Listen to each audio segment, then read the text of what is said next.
Where the hell else are we? Apple. Where are we not? I think that's a shorter list, isn't it?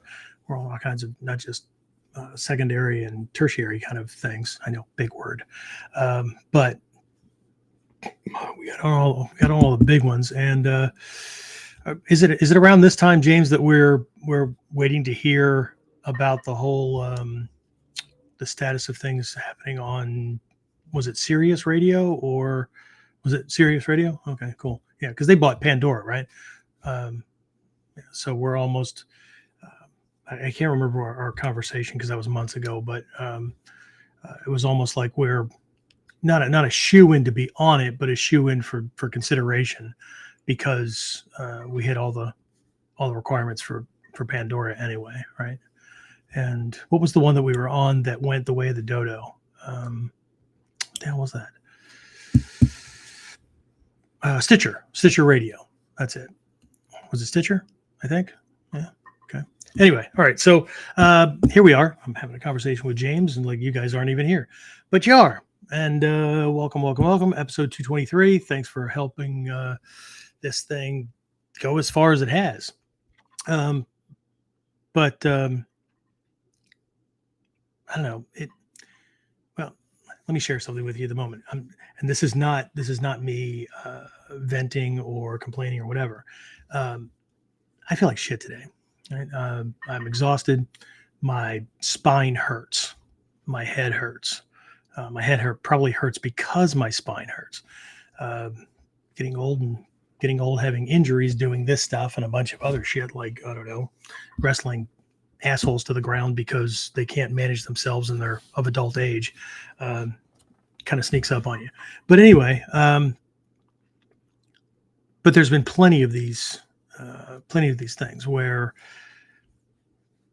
if I went by the common thing that I hear or see in print, because everybody prints their life on Facebook, and I absolutely see more negative shit being passed around than positive, and the positive stuff that gets passed around, I don't know, it's becoming very cliche. It's just the same shit, different day, and maybe that's just the edge I'm carrying with me today. However, there's a huge piece of this which some days I have to remind myself, because you know what? I don't feel like it either. Okay. I don't feel like it. I'm not motivated, whatever. But I promised that when we started this whole project called KUDEN, I was going to be consistent. And like the first iteration of this thing prior to episode 68, is that the restart, James? 68. Prior to that, again, for those of you who are new at this, for those of you who've been around for a while, you probably already heard me say this, but the first iteration, my right-hand man, my producer, my partner in crime, he's the guy that actually helped me put this stuff together, Eric White, was a radio personality and ended up managing a radio station, that kind of thing. But what we would end up doing is finding time, usually on a Sunday when everybody else was gone, to go into the radio station and use all the professional equipment and the soundproof booth and all that, to pre-record 2, sometimes 3 episodes, and then we would release them. But we did have a consistency issue because of scheduling and because of when we could get into the station. And this was me being, I don't know, I'll use the word anal, but which for anybody just signing on, I hope that was the first word they heard. Anyway, so James laughing in the background. I hope you choke on your snack. Anyway, there was a consistency issue with when they were being released because his work schedule, my schedule, when we could get into the station, which is usually why we recorded several up front, which is the way a lot of people still do them, right? It's getting more and more popular for people to do things live, and then it gets indexed and all these cool things where it ends up in these other places, and that's a good thing because James and I don't have the time to be going around to hundreds, if not, I don't know if it's 1,000, but it's a couple hundred um, podcast directories and linking these things. Shit, we barely have enough time to make sure it ends up on the blog, huh? So that the software that we use will send it out to all these places. But when Eric's life took a little turn, ended up moving to the West Coast, and not only schedules were up in the air, but we then had a 3-hour time difference to contend with. It just was not feasible for him to continue helping, and so we had this format, right? And so I took some time off. So there's a huge gap between episode 67 and 68 for those of you who have been binge listening to things, which it tends to be one of the common denominators for students who end up coming to me for coaching, for doing that whole teacher-student relationship. They've binged listened to KUDEN, right? And since I've been doing Whiteboard Wednesday, a lot of that's in the mix as well, because they tend to be more strategic, more strategy and tactic thinking, or leaning in that direction. Not that techniques don't matter, right? But a lot of these folks come from other martial arts, and so they've got lots of techniques. And they have lots of skills. I think the big allure to Ninjutsu for them and I know it was for me, is the thinking is different, the mindset is different. So not that the gear's not cool, the gear's cool, but I think it was a year and a half that I took off as I was trying to figure out how I was going to move forward. And James, do you remember what episode you came on with? Because I just decided I was going to do it, and I was solo for a couple of episodes. Well, more than a couple, I think. You come on somewhere around 100 or something like that. Do you remember? He's in the background just fucking moving his head around. You guys can't see him. So if you see me looking down, like at a corner down here, that's where his little freaking bobblehead will pop up when he decides he's going to actually like make an appearance. So maybe he won't now because I'm jacking him around. Anyway, so but the big thing that pops out or that just comes forward is when I decided to redo it and jump back in. That's when I decided that it was going to be, I was going to pick a day, I was going to pick a time, and I was going to commit to that day and time. So unless I'm at sea on a cruise, which I love to do, and I can't guarantee internet quality. Shit, we can't guarantee internet quality when we're doing email and checking in. So right, and that's how we settled on Monday at 8 p.m. But when I did it, I just decided I was going to do it. Right? And I think this is a huge, and this is not a me thing. I think this is a huge trait, a characteristic, or a personal characteristic. And again, this is not a me thing.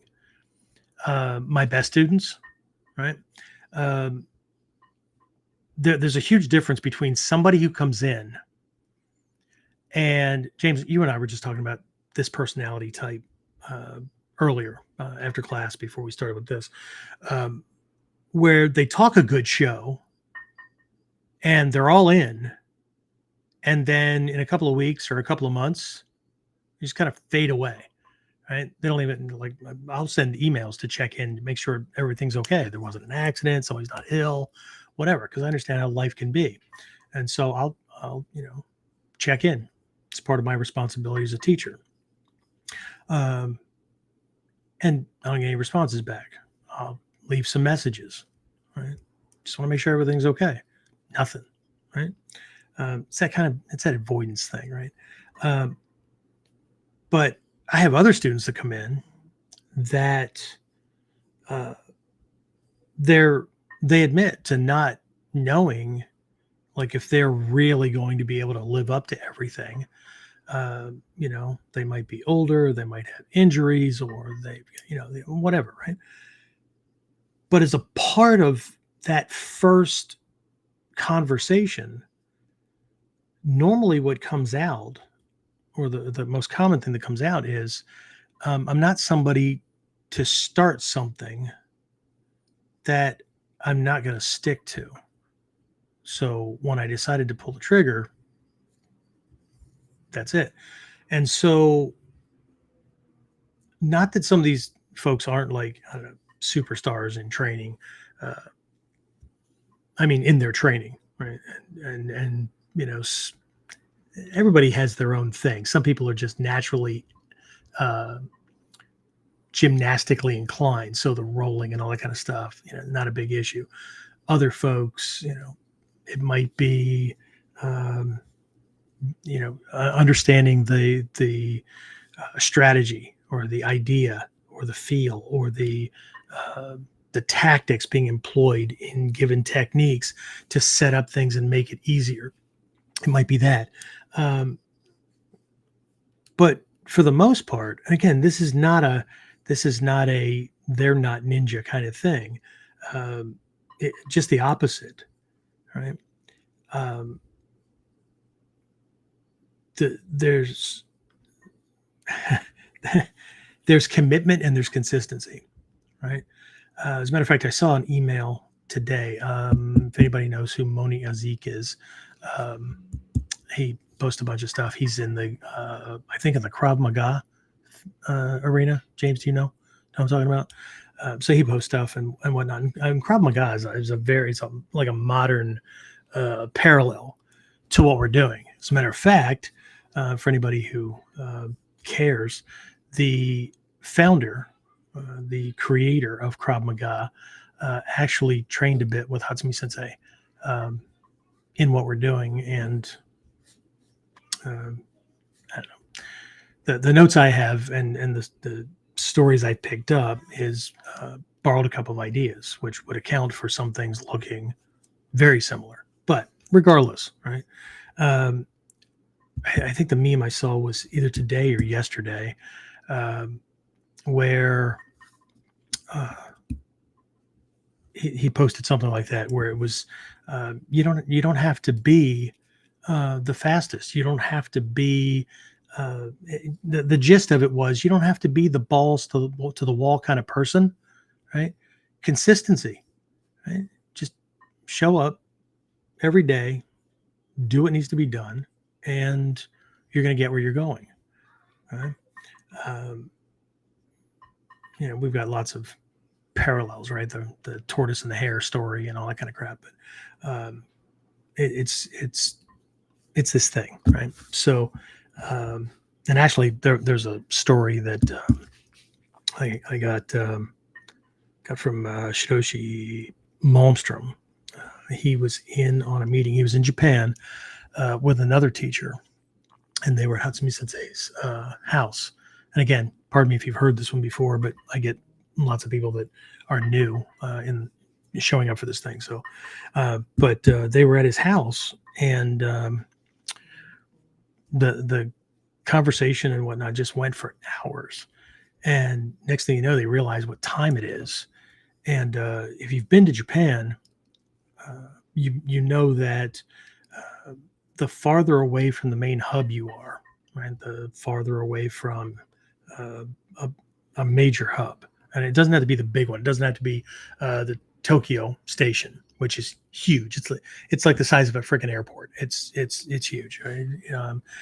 Changing trains sometimes, 20-30 minute walk to get from one place to another, um, to get another train. But the Ueno station, whatever, these things are, um, they're running 24/7, right? 24 hours, 7 days a week. But there are these local stations that you may step off the train. I may step off the train to walk back to the guest house that I'm staying at, or whatever. And as I'm walking away from the train toward the away from the platform, into the station, and then out to the street, right? The lights are being turned off, not behind me, but everybody that's walking, right? The lights are being turned off behind you, right? They're literally shutting the station down for the night. Okay. And so, uh, Noda Station, which is close to Hatsumi Sensei's house, um, and then there's Atago Station. He's kind of between both of them, but either way, Atago, that's a short walk to his house as well. And then that's near Hombu as well. That's just again a short walk, but it's one of these stations, right? And so the way Shoshi Malmstrom told me the story, and I'm going to leave the other instructor's name out of the story, but it was late, and they realized, shit, last train, right? We got to go, right?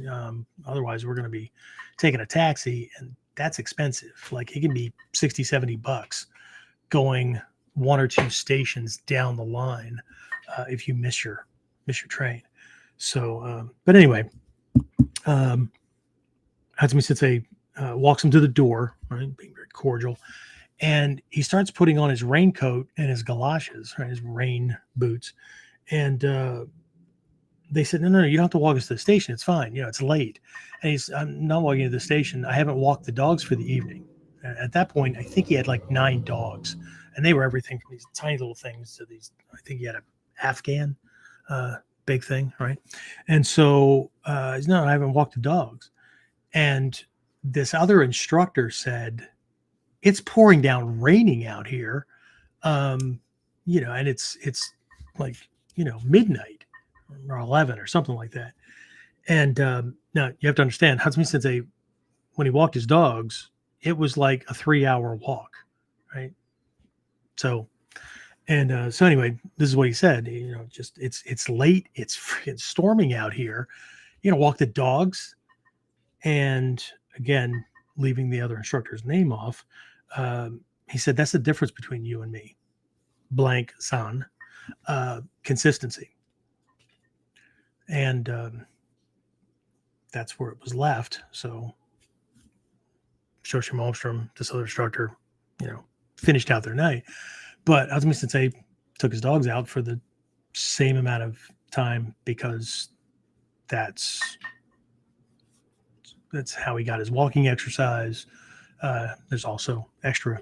I mean, I know it's like walking my dog, and a car of a certain color goes by, and he decides he's gonna, decide he wants to chew on tires or something, right? And so, you get a little workout because muscles have to fire to restrain. You can imagine walking 9 dogs, right? And they're all different sizes, tripping over each other and pulling on 9 different leashes. Anyway, so but this is a huge thing, right? And so what I do want to start with before we dive into everything else is to to let you know that my proverbial ninja hat is off to everyone who is consistent with showing up with this thing, right? That and even if you're somebody that I don't know, but you're consistently binge listening, I guess, right, or watching the episodes, past to future, even if you can't be on live, because I've got people all over the world, so time zones don't always match up, and I get that, right? One of the guys that trains with me, and I always have to be humbled by some of these folks, Victor and Carl, and there's different folks around the world, Ruben, guys like that, I mean, these guys are teachers in their own right, and they're very, very highly ranked. And these people are showing up for things that I'm doing and calling me sensei. So, but, the fact that you guys schedule this into your day, and it's a part of your training, that's a huge thing, right? Because consistency, it's kind of like integrity, right? It's not easily found sometimes, especially when things get rough, right? And it could be life being rough, but it could also be the teacher, talking about something that, they're not talking to you, but you're in the group. Um, that might be mentioned, or it's something you definitely know you need to work on, but ego tries to do a good job of being the wizard behind the curtain, right? We used to use that back in the early days, training with Josie Hayes. He would talk about we would have these little analogies, and we would talk about egos, things, and whatnot. And he said the hardest part is to pull the curtain aside and get a good look at the wizard that's pulling all the levers, because that's ego, right? And until we can ferret that out, bring it out into the daylight, or toss it on the table or whatever, it's always going to be driving, right? And then there's all these other stories that get told around it, right? Anyway, so what I want to do with this episode is I want to go back before the internet.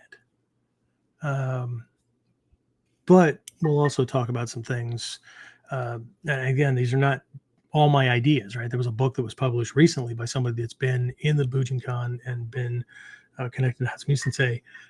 They were in the black belt levels when I started, okay? And I started in 1980.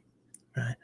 So, and this has Hatsumi Sensei's complete backing. Right?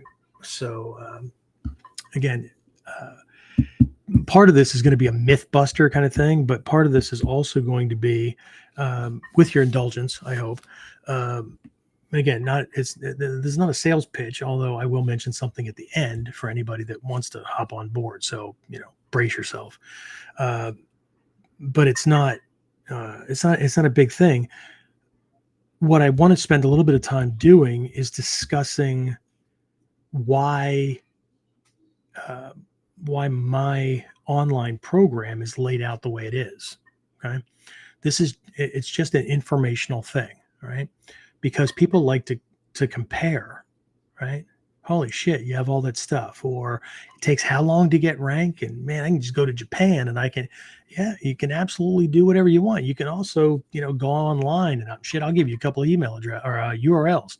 Let's start with awma.com, Asian World of Martial Arts.com, or Tiger Claw might even be better because you can get your belt embroidered. I mean, why spend all the time, other than ego wants to be able to say that I'm a teacher of, or I'm a student of, and, they're connected.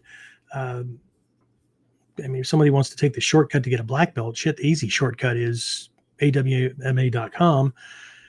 Find the 2-inch black belts. I don't know if they embroider or not, but I know Tiger Claw does. Another name for them is Pioneer Interstate, but there's a bunch of places out there, right? For less than shit. When I was in Japan, when I got my, was it my dai-shihan? Got awarded, maybe. I don't remember if it was that or if it was it wasn't that. It had to be dai-shihan. I went over to a place called Suinobashi, which literally means bridge or water bridge, something like that. Bridge over. It's not bridge over water, but there's a bridge, right? There's a small stream, river-ish, creek. People would call it different things. Literally cutting the city, that part of Tokyo, in half. And so you come out of the train station and you have to cross over this bridge, this body of water to get to the other side. And then there's it's a short walk to this parallel street where there's two martial arts supply places. One is very, very traditional. They have very few things. And the other one is where, like, if you're looking for Hatsumi Sensei's videos or whatever, you go there. And he has a bunch of stuff. But it's another place. It's uniforms, it's boken, and some other wooden weapons. Now, I don't know if they have anything else, but they do have patches and insignia, belts, and they do custom embroidery right there. Like the guy has a sewing machine. You tell him what you want. He does the kanji by hand with your belt through the sewing machine, right? To do the thing, right? So that was probably the most expensive belt I've ever gotten for myself. But my point here is I bought this silk belt, right? It's at least silk covered, right? It's a thing that's seen a lot in Japan, in the Bujinkan. And I decided to have my martial name put on it, and Bujinkan Dojo Ninpo put on the other tab, or did I just have Bujinkan Dojo? Either way, had this stuff put on it, and uh, the point is they didn't ask for any credential. They didn't ask for any card or anything like that. So, you know, if you can do it in Japan, shit, you can do it anywhere. So it's not that big of a deal. Anyway, so before I jump into this stuff, what the theme is here is it's really wrapped around being a solo training student, and a lot of us are, right? I've been a solo training student my entire life. Okay, does that mean I haven't been in my teacher's dojo? No, of course not, right? But I haven't been in my teacher's dojo for a sustained period of time longer than 1 week. Okay, 1 week. Okay. Sometimes my travel time to and from the dojo was more than the actual training hours. Now, not the amount of time I was in town, but more than the training time. And I've got students who are like that, right? Phil, right, coming in from Idaho, right, driving from Idaho, come in for spring camp, fall camp, Daikomyo-sai, whatever, and then drive back home. Sam Pagano from Niagara Falls, New York, would drive down, right? I used to have guys that would come down from Toronto and Mississauga, right? So even farther. So anyway, right? It is what it is. But what we want to take a look at is this idea, and I'm probably singing to the choir, but I also named the episode the way I named it as kind of a it's ninja psychology, right? It's in the realm of ninja no uge, the influence kind of stuff. Because what I'm also hoping to do is push some buttons and get people to listen in who have that question, right? Does online ninjutsu training like actually work, right? For me to learn the skills I need to learn. Can I actually do this thing, right? Is this a valid way to learn? Now, again, for a lot of you, I'm singing to the choir because you're in my program or you're in program somehow, or like me, you've been a long distance student your entire training career, right? So even if you aren't involved in an online program, you're still a solo training student and you travel to seminars and then you come home and you work things out, right? Some of your teachers, right? I ended up being a teacher in spite of myself because I didn't set out to be one. But the need for training partners kind of got away from me. Well, I'll get back to that because that's an important piece. So what I do want to do near the end is discuss why certain elements are in the inner circle or the platinum program that people get involved in, and they live, Lee's in Georgia and Victor's in Florida, and I mean Carl's in freaking Perth, Western Australia, right? So, but when I say elements, I'm not going to be talking about the skills or the techniques. Okay, there's something else, right? And besides access, right? I mean, I think people probably have more access to me, and they're not paying tuition, but they have more access to me than they have to a lot of these guys. Anyway, so before we do that, James, who's on? I see the numbers grew back up again. Who's on? Who's saying hi? Who do I need to be nice to? I mean, who do I need to return the reciprocate, be kind? My voice, all the rain and then the pollen got released again, so I get to sound like I'm a 90-year-old smoker who's about to lose a lung. Uh-oh. James came on, then James went off. James came on, and James went. Ta-da! Hey, look, it's his little window. I wish I could make that window bigger. All right. So, Meryl Barnett said good evening. Good Victor evening. Brown said good day. Who's that? Victor. Oh, him. Oh, hi, Victor. Chris Lauren said good evening. Jared Hello, hello. and Dale Burkett Jr. said, I love that you are consistent in your videos. I wish I could make them all. Work, kids, grandkids make it difficult, but I do love what you're doing, and the knowledge you have and share is truly priceless. So again, thank you for taking the time to do this. I will do all that I can to watch every chance that I can. Yeah, of course. Of course. We're all going to do what we're going to do, right? I mean, it's just, I get it, right? I mean, we, now I've taken decades worth of personal development, training, work, all these different ideas and whatnot. And I think if it's not on my emails, it used to be, and it should be again. But I kind of sum all this stuff up with, right? We design our lives to the power of our choices. As a matter of fact, that is either right from or a slight spin on something out of one of my favorite authors' books, because he's really, really good at hiding personal development stuff in fictional stories. And yeah, as a matter of fact, I don't know that it's fictional. Well, yeah, part of it's fictionalized. He wrote a book about he and his wife, and he worked all this stuff in. But that line of we design our lives to the power of our choices is huge, and I think it comes from the book Illusions: The Adventures of a Reluctant Messiah. His name is Richard Bach. Highly, highly recommend him. He wrote Jonathan Livingston Seagull, There's No Such Place as Far Away, The Bridge Across Forever, One. Yeah, good stuff. Good stuff, right? I mean, him and Robert Heinlein were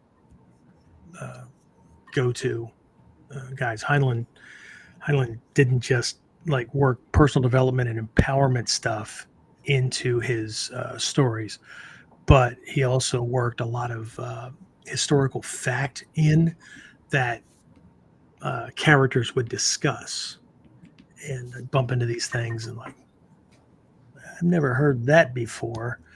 I should probably go look that up. Well, sure enough. So what a way of hiding things. Cool stuff.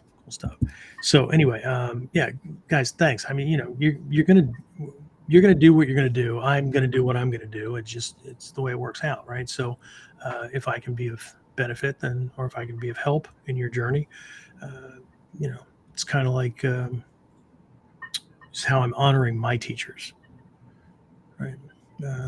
To make sure that this stuff carries on, right?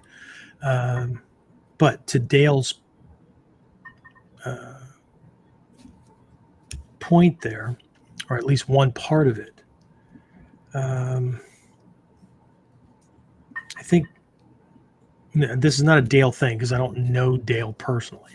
I just know that he mentioned kids and grandkids and life and those kind of things. I think in a recent KUDEN, and I don't know if it was last episode or not, but it doesn't really matter. I mentioned that you don't have to have a lot of time. You don't have to have a lot of money. You don't have to, right?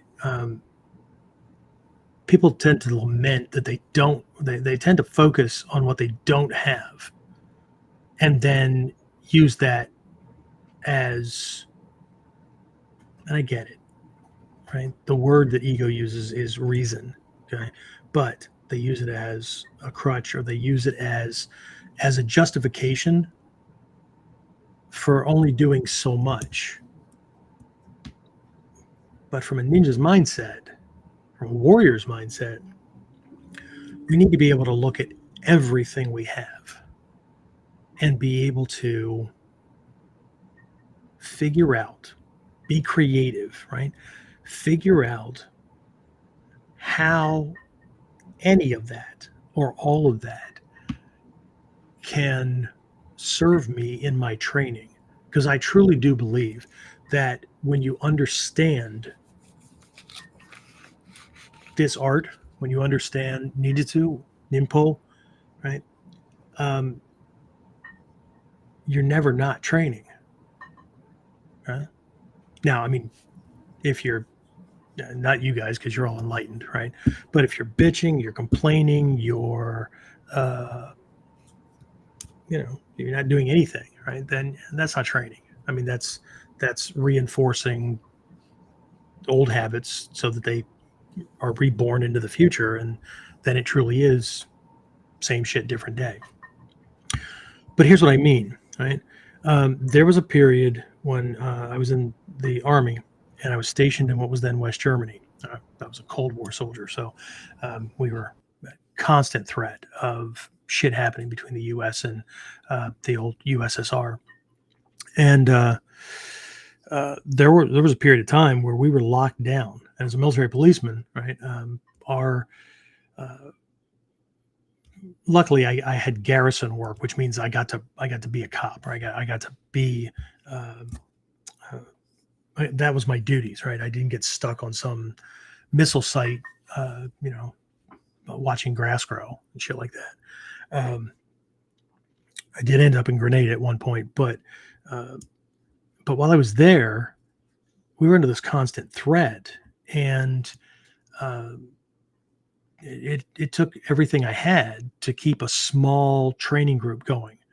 And there were long periods where, like, people just, and these were other MPs who knew that the self-defense training that we got and had to recertify on, right? We used to effectively, or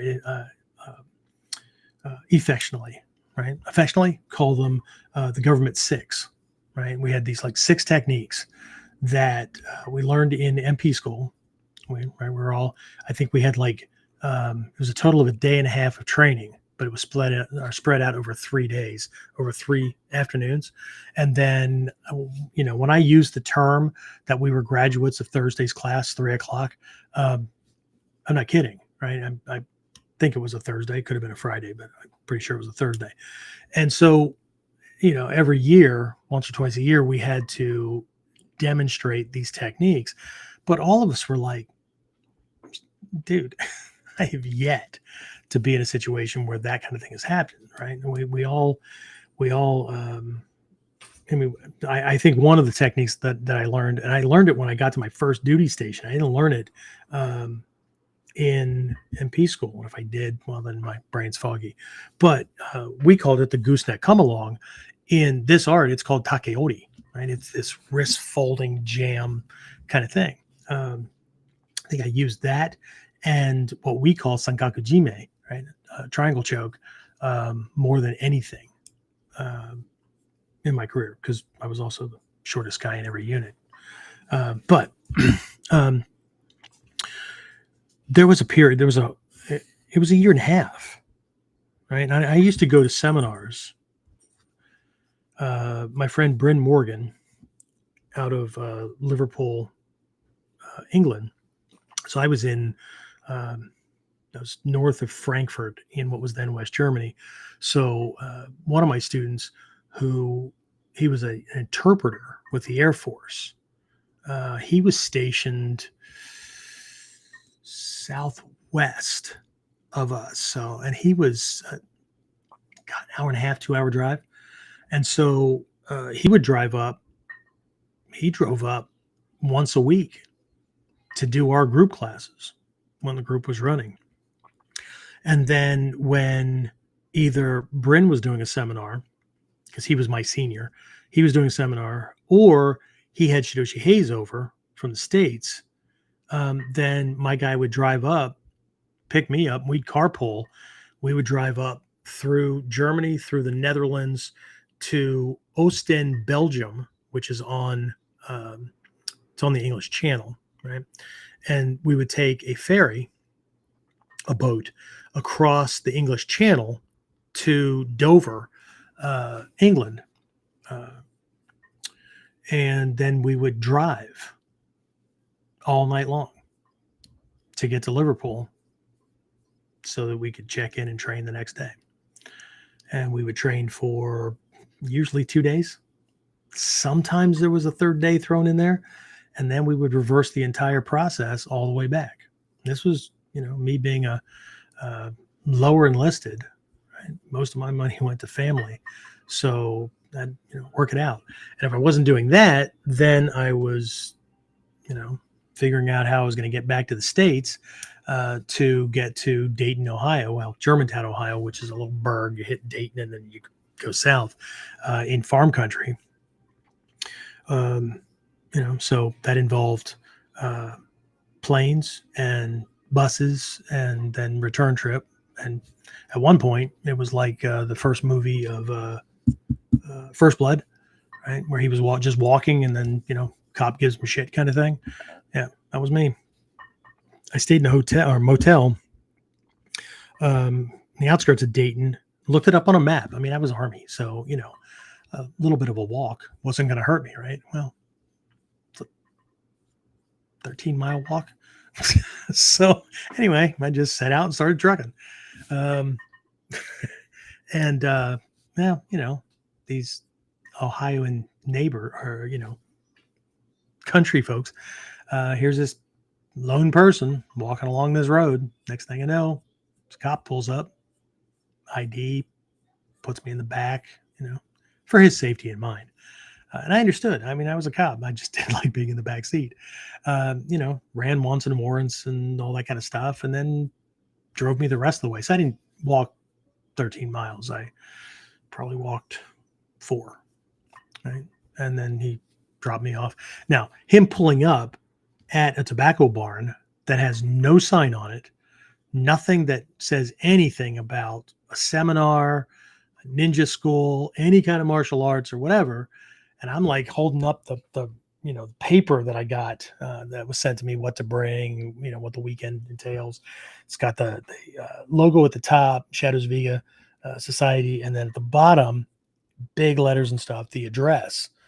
And he's looking at me, and I'm like, it's right here, dude, and so he dropped me off, walked inside. That was my first face-to-face meeting with Shidoshi Hayes, not in gi. I wasn't in gi. He wasn't in gi, and I did walk back.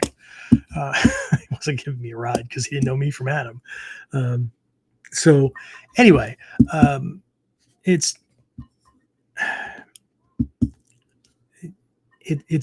never been easy, right?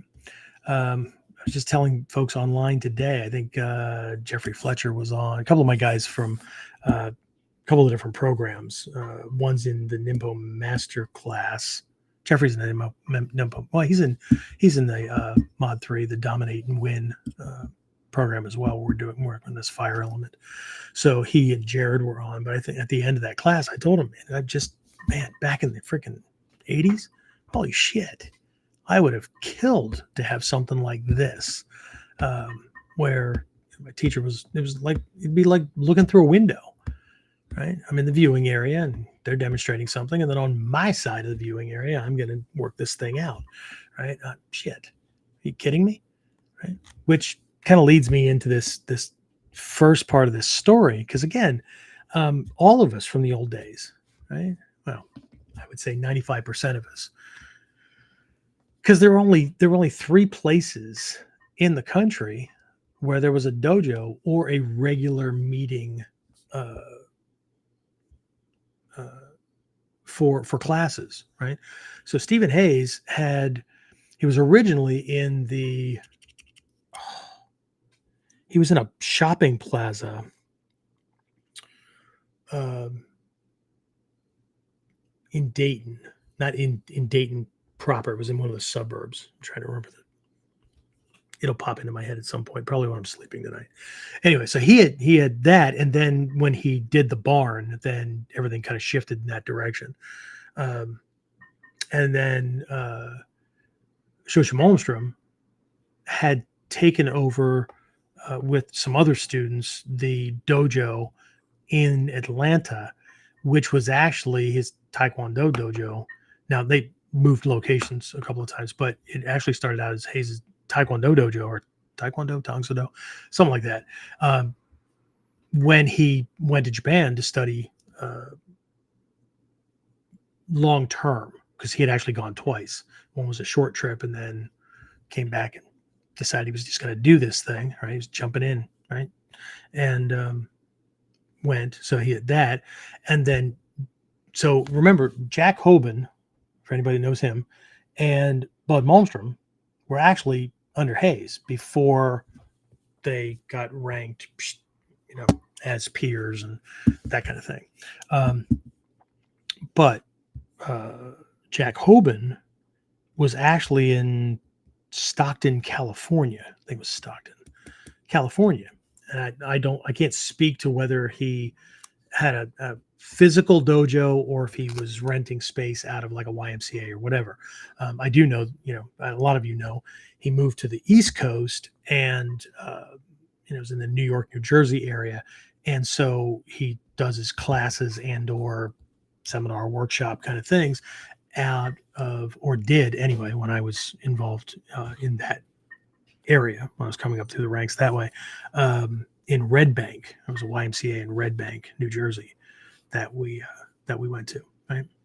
But that was it. I mean, we all grew out of these things, and our stuff grew out of being told that we needed and taking action on and getting over ourselves, right?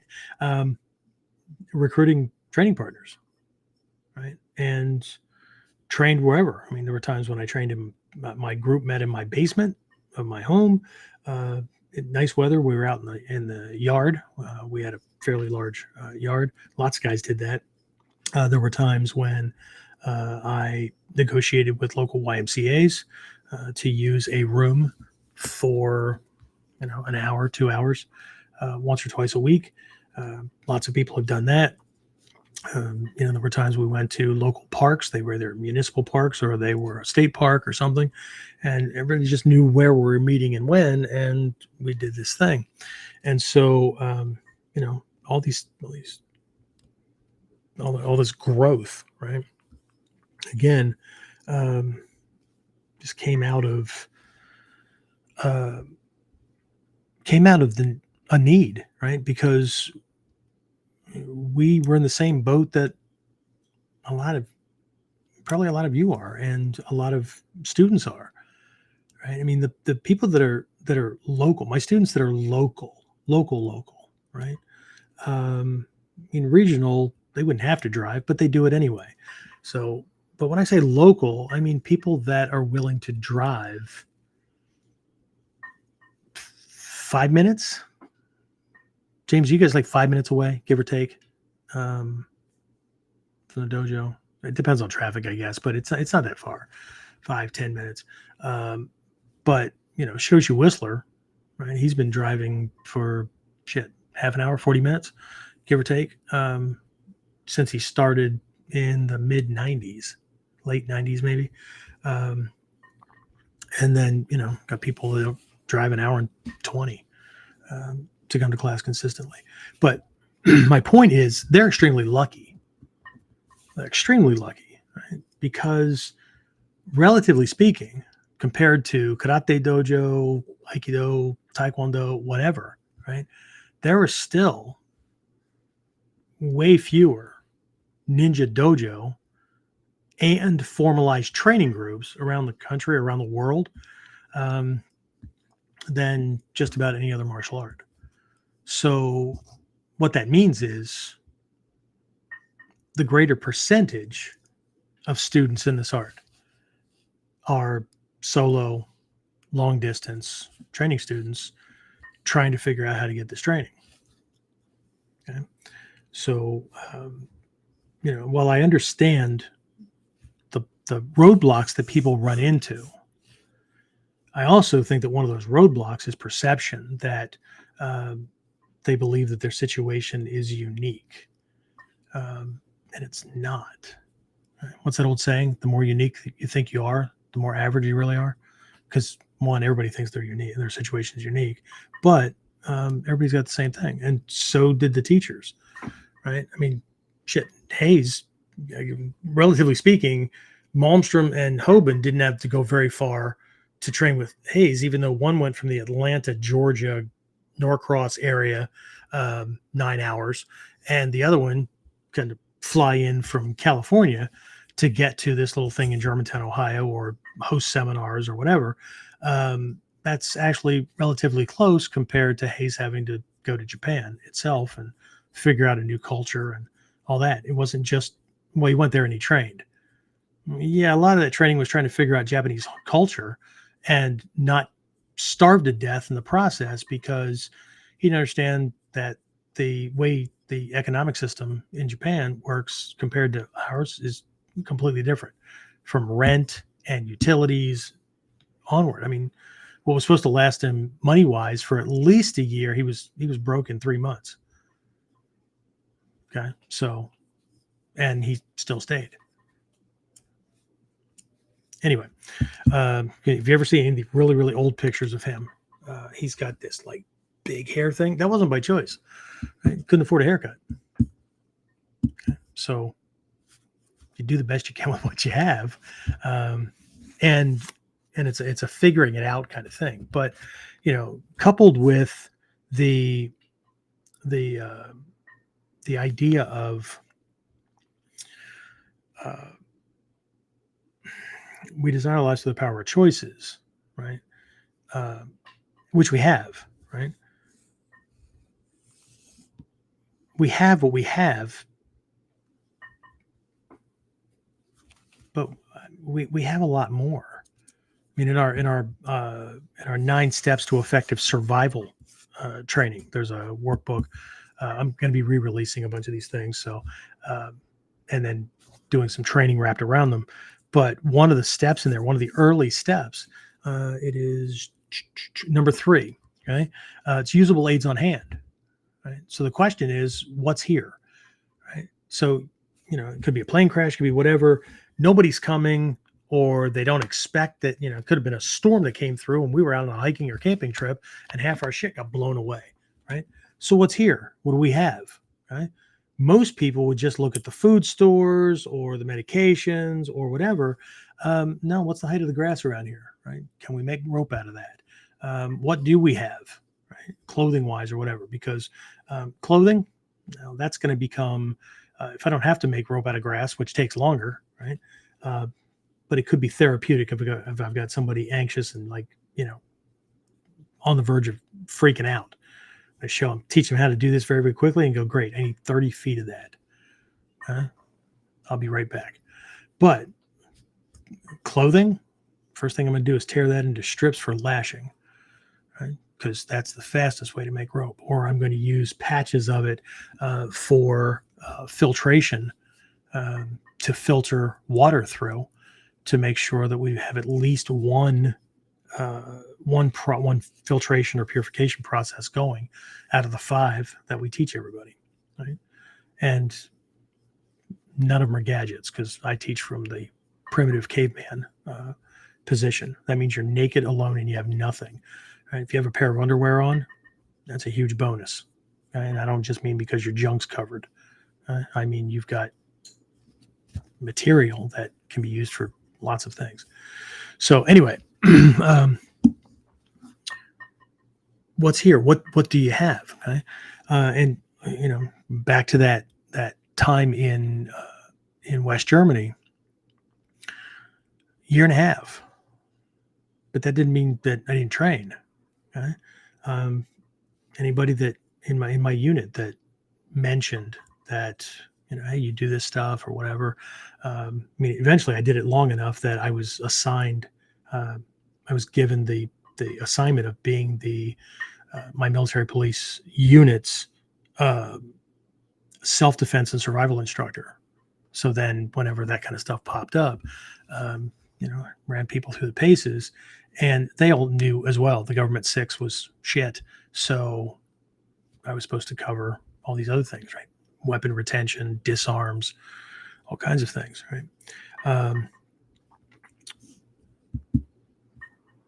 But that year and a half, training still happened. But during that year and a half, training partners came, went, whatever. But you know what didn't? My dog and my 2 young children. Okay? And they needed dad's time. Dad needed time with his kids and his dog too, but dad also needed training time. And if we're not careful, right, we'll continue to think like most people, which is a 0 and 1 kind of thing. It's like a ignorant computer. Things are either on or they're off. Okay, it's a dualistic thinking thing. I can only do that or this, but I can't do both. But I did. Playtime with the kids involved evasion, working on timing, all those kind of things, right? Same thing with the dog, right? Also some psychology, because I learned very, very quickly that if I never let them get me, right, playing tag or whatever little game we were doing, teaching my kids how to roll, help me learn it better. But if I don't let them get me every once in a while, same thing with the dog, right? They don't want to play anymore. Okay? So how do I, right? How do I do the right mix? And how do I integrate things so that everything is training, right? How do I use natural arm swing and the gait, the ability to adapt my footwork pattern, my gait. That's the distance between one foot and the other as you're moving. Some people might say stride, but that has an element of rhythm to it. So, but how do I do that so that when I'm walking up to any door, whether I was on duty, in my house, bathroom, bedroom, front door, whatever, that the step and the arm swing, just a little bit more like I was reaching out to shake a hand, would just naturally meet, right? So I could work on doing everything in my life with the least amount of effort that got the job done. Too little, it falls short. Too much, I'm wasting energy. This is no different than training with a training partner, but I'm wiring my system, my brain, and my body to do it all the time, not just when I'm in the dojo, not just when I'm practicing official techniques, right? So, opening and closing the oven door or the refrigerator door, turning light switches on and off with my legs and feet or my knees or whatever, or my elbows instead of my hands, all those kind of things, right? You'd be surprised at how much a solo student can do. Stealth, right? It's not all footwork. Stealth is being less, if not imperceivable, right? So nobody knows, that you're there, or they can't feel your presence. Okay? That's working internally. That's also working on footwork. How hard do your feet drop? I mean, you have to, by its very nature, you have to stop moving like most people, which is a controlled state of falling, right? So you have to control the placement of your legs and stuff, and eventually you just get faster, right? The way you bring a chair out from under a table, the way you put it back, right? Okay. Noise is created by friction. The way I pick a cup up, put it down, plate, whatever. There's ways to do that either eliminates the sound, which would be caused by banging or shifting or sliding or whatever, or muffles it, right? There's so much in ninjutsu.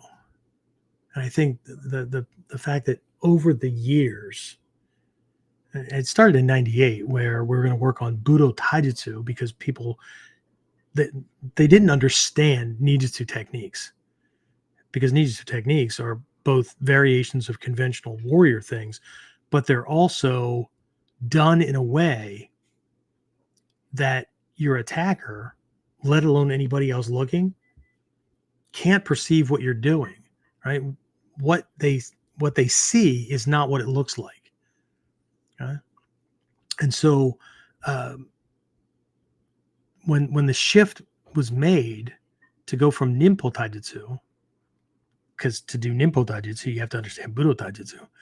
And then within shit, it wasn't even the Taikai wasn't even over, right? And next thing you know, there's this story going around that we don't do ninjutsu anymore, we do Budo Taijutsu, and then shit, the rest is history, right? So it's just that whole ninja mindset for a lot of folks, not everybody. There's still a bunch of us that look, damn it, I signed on for this. This is how I got trained. I understand the other stuff, right? But I also understand there's a difference between Budo Taijutsu and Ninpo Taijutsu.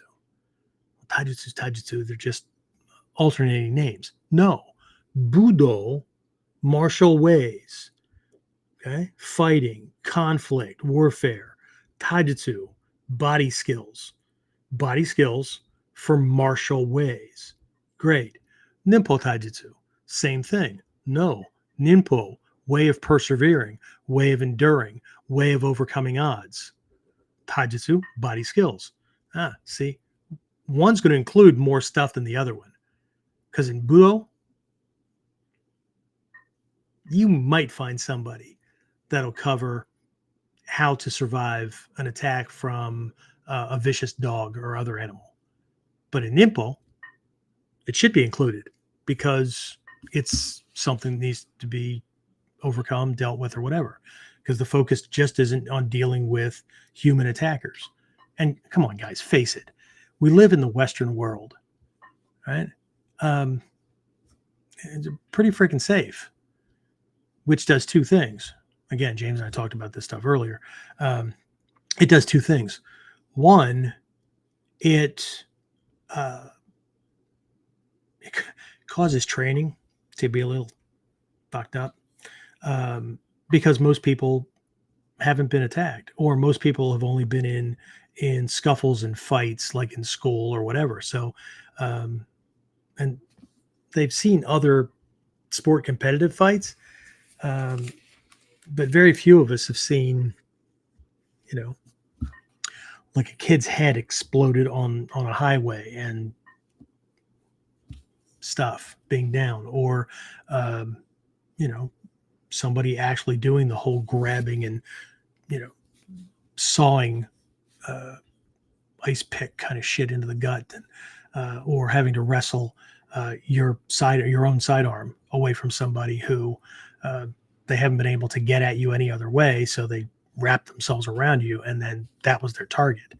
And then you got to keep that not only in your own hands, get it back out of their hands, not have it go off in the process, at least in your direction, and hopefully not in anybody else's. It's very, very different, right? So hopefully, as we're moving along, we're going to lean a little bit on, hopefully, just a little bit over on one side of does this thing really work, or can you learn long distance? Because there's plenty of people out there like that doesn't work. Okay, great. Okay, so and usually what I get hit with is a lot of venom when I say I'm sorry that it didn't work for you when you tried it, because that's always my locator statement, right? Because it ferrets out those people who are making a judgment call about something that they've never tried. And, if they have, then we can have a discussion about not making a blanket statement about an entire art because your experience in a particular dojo under the guidance of a particular teacher was a certain way. See, this mindset is critical, right? Vagueness begets vagueness. Right?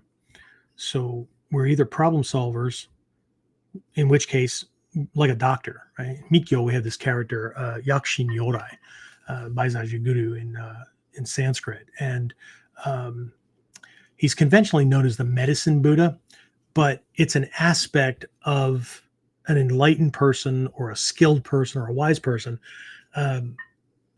where, like a doctor, they don't just look at a couple of things or a couple of symptoms and make a judgment call and just throw medicine at it. And I know some people want that, right? Look, all I want is the pain to go away, or all I want is this. Right? Okay, great. Well, since you're the doctor, then you should be able to handle this. But um,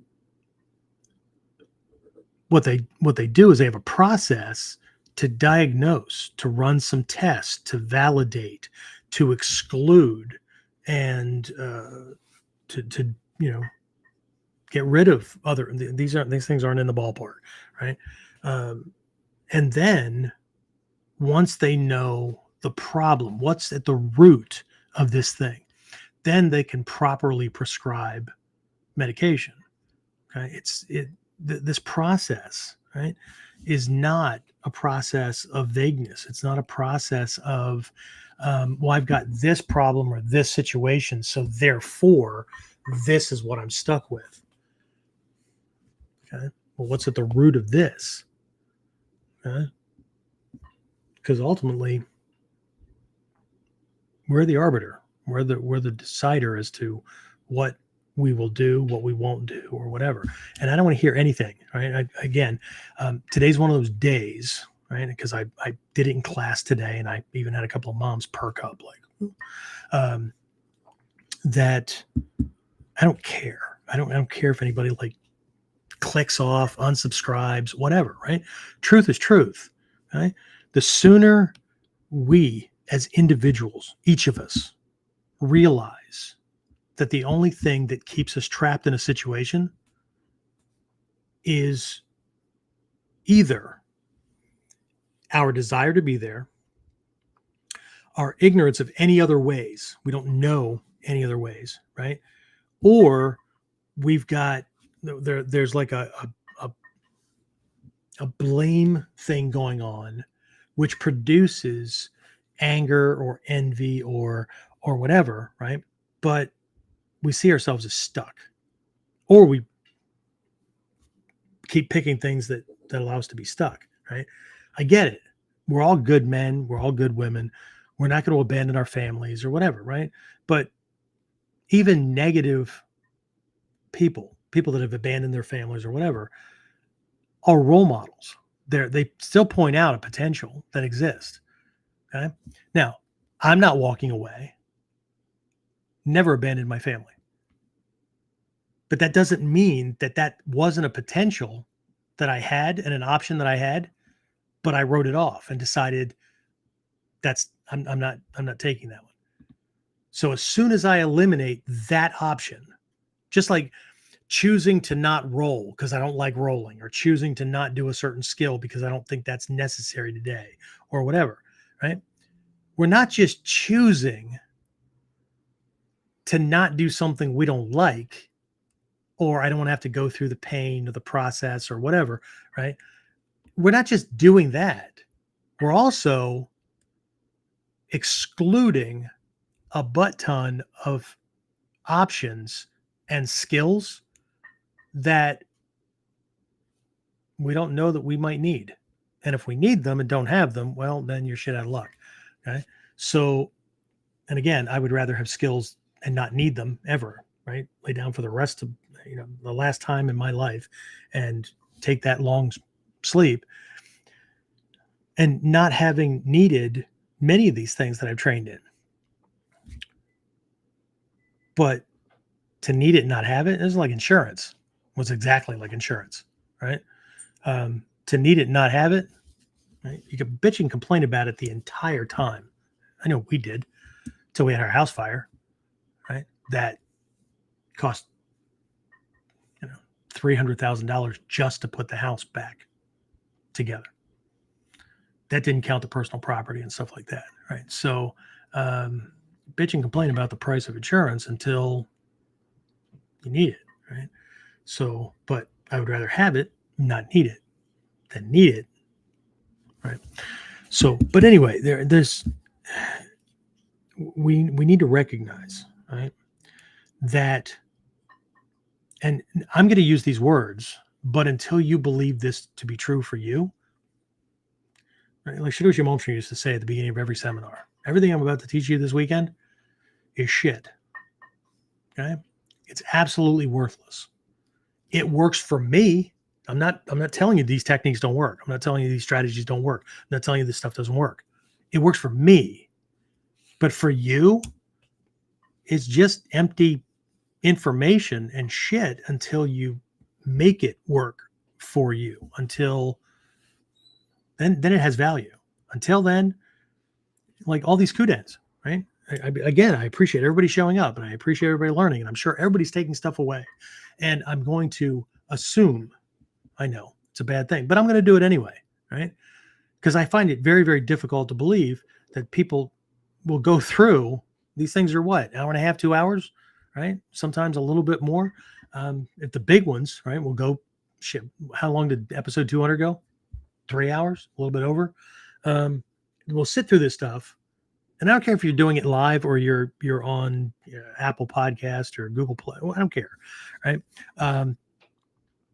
And not find something that they can apply, right? However,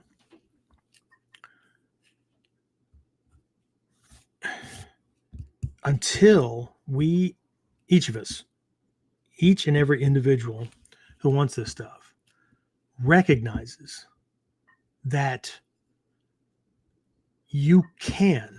I can do this. This is so important that it's the first part of the Sankhya in Mikyo, right? Conventionally, it's having trust in the Buddha as role model, as they were a human. They weren't divinely ordained or whatever. They weren't the son of a god. This is a human being that through their own effort and getting with teachers and doing the hard work and whatnot, became enlightened. But in our student creed, I believe in myself, right? I believe in my ability, right? I believe that I'm valuable enough to do this stuff, right? But I can, right? Because if I don't believe that I can do it, then none of this stuff matters. Zero, right? It's just an interesting hobby. It's an interesting academic pursuit. Okay? It's like studying history. But you're not studying history because you're a military general, commander, or soldier who might find yourself in a hostile theater. You're just studying history because, cool shit, right? But until we recognize that we can do it, we just need to figure out how we can do it given the conditions, or given the conditions that we've created for ourselves. And this is what I have. This is what I have to work with. So what can I do? Right? Kids are great. Kids make great training models or training partners. Dogs, all kinds of stuff, right? So anyway, speaking of which, right, Manaka, I'd say dai-shihan, but he's Soke of Jininkan. So for those of you who know what I'm talking about, right, Manaka Sensei used to be Hatsumi Sensei's right-hand man. He was a senior student. And but he was also in the Japanese Defense Forces, air, land. I don't know if it's air, land, sea, or either, but anyway, Japanese Defense Forces. So he was a major when I met him. Then he went through colonel. I don't know that he made it to like their equivalent of a one-star general or whatever. I know he made it to colonel. Anyway, so but what that means is that he was away for a long time. He was off on military service a lot, and not just in Japan. He was here in military operations with U.S. forces, and I can only assume he was with other allies as well. But he wasn't home in Nodashi a lot. Right? Anytime people scheduled like a seminar or something like that, he had leave time, so he'd make himself available. So, but again, this was pre-internet. He had lessons that he took with him from Hatsumi Sensei, but how do you keep getting better from there? when you might have leave time and you're home for a week to 30 days, maybe once a year, right? And even if it's a couple of times a year, right? You're only fitting how many classes in if you take a week 4 times a year, okay? Um, so what he used to share was that this wasn't easy for me either, right? So, and even in the early days, right? Um, he'd go to class, but they only had class once a week, maybe, unless that's since they had like an emergency that was going on or whatever. There were lots of things that got in the way. I mean, shit. I mean, everybody's. Oh, what was that second thing I was going to cover? Screwed up training. The other thing it does, it makes everybody complacent, right? This modern structure or social structure, this construct, it's all a social construct. Yeah, it is. Okay. Why can people say that when they're talking shit about the corruption and whatnot out there, but not recognize that half the habits that they have, right? Half the habits that I had, and there's still ones that I'm ferreting out, right?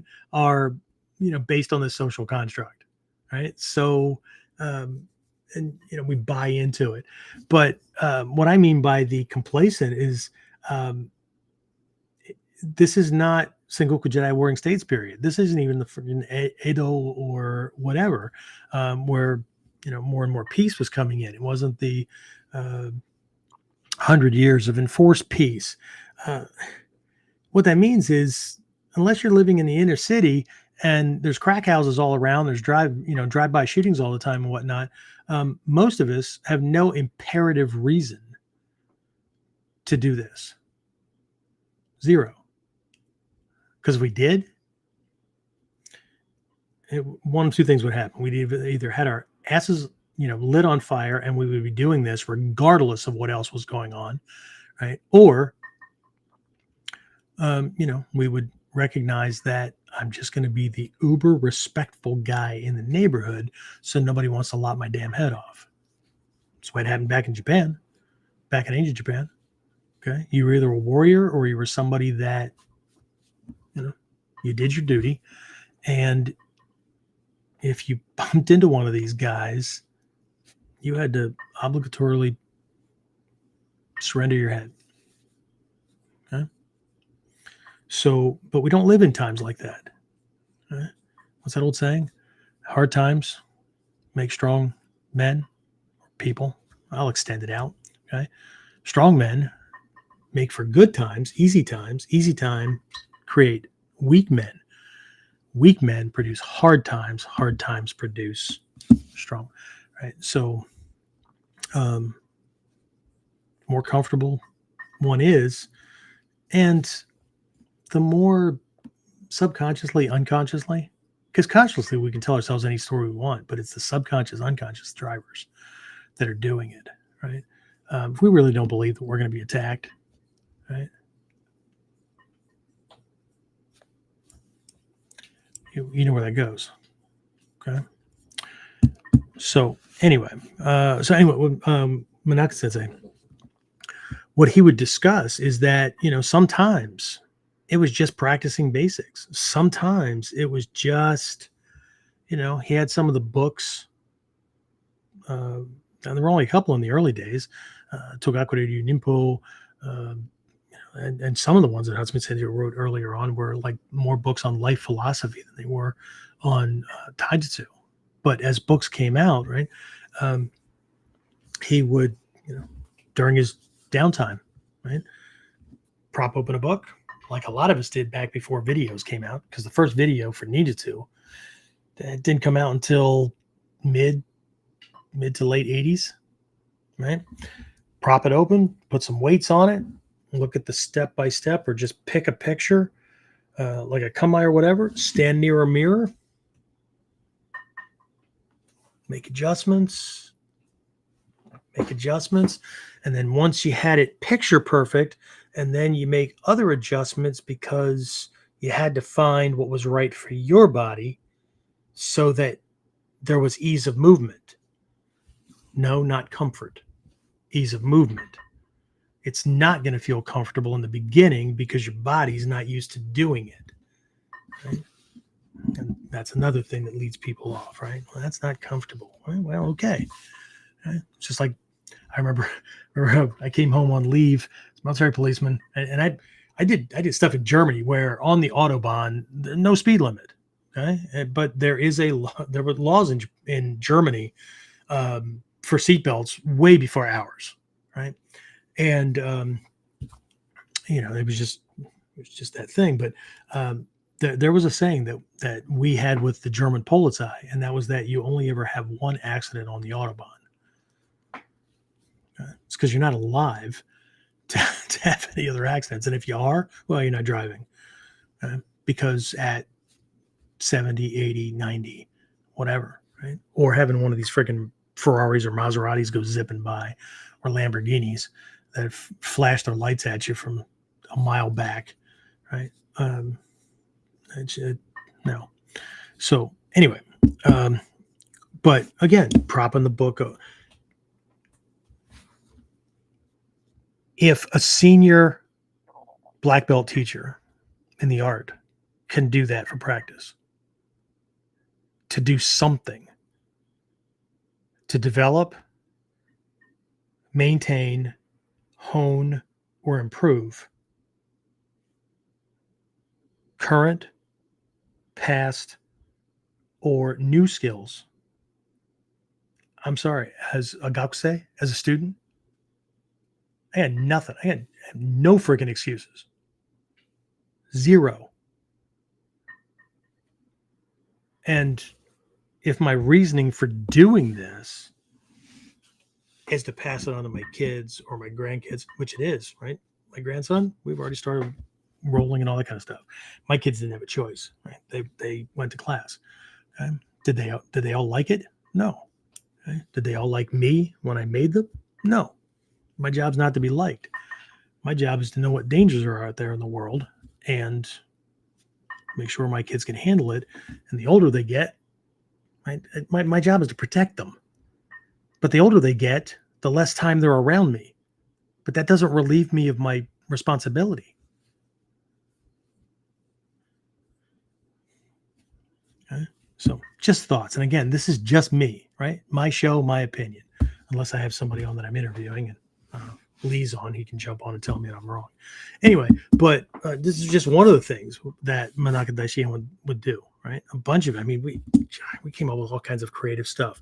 I think I told Jeffrey and Jared tonight.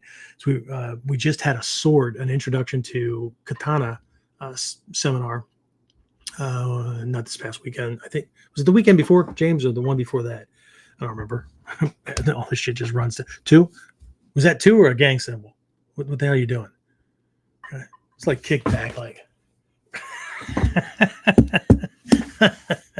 Anyway, all right. So, so one of the expedients that I gave folks, one because it's cheaper and all that, but we were using pull noodles, right? These foam pull noodles, right? You just had to find a way to brace things and whatnot, and we're doing that for cutting practice. We were going to do things outside because I prefer starting students off with those really flimsy milk jugs, right? So the really thin plastic,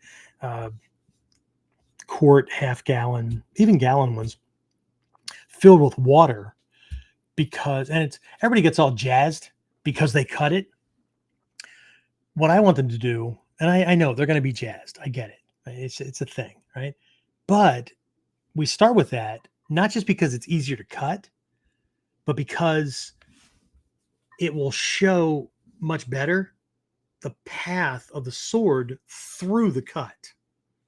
So if it wavered, you still cut it, but this in a body or a thicker target or whatever, it's going to get stuck. Okay? So it was a way to identify those things. Then we move up to 2-liter soda, pop, soft drink, carbonated beverage, trying to cover the gamut, right? These bottles, and we can do smaller ones as well. But now the plastic is thicker, and the point where we're going to make contact, a bit rounded, it's thicker there, So now it is about the cut, but the shape if that Kisaki, if that edge and that boshi aren't lined up just right, right? Or your grip is off, or you got that wavering thing again, that 2 liter bottle becomes a baseball or a softball, and the sword is the equivalent of a bat because you'll be lucky if you nick the plastic, right? And then we move on from there. But anyway, it was raining. We had this big storm that was threatening, and it actually did kick in a little bit. So we couldn't go out in the parking lot, and you're not doing that shit on my dojo floor. So anyway, again, cheaper stuff, but there's reasons behind it. So we use these pool noodles because you go to a freaking dollar store or whatever and buy what are they, 6-8 feet, whatever they are, right?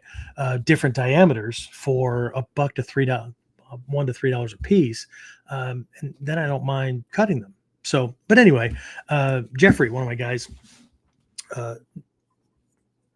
was telling me that he got these things, but it was short lived because he cut them all down. And so what I was sharing was like a recycling method, where again you could still practice your cutting. Now, we didn't have pool noodles back then because I don't know if they made foam stuff exactly that way. I don't remember when pool noodles kicked in. We would roll up newsprint, tie it off with string, and then soak it in water, wring it out, because that kind of started to give you this kind of consistency, which is what you're looking for. But we would take the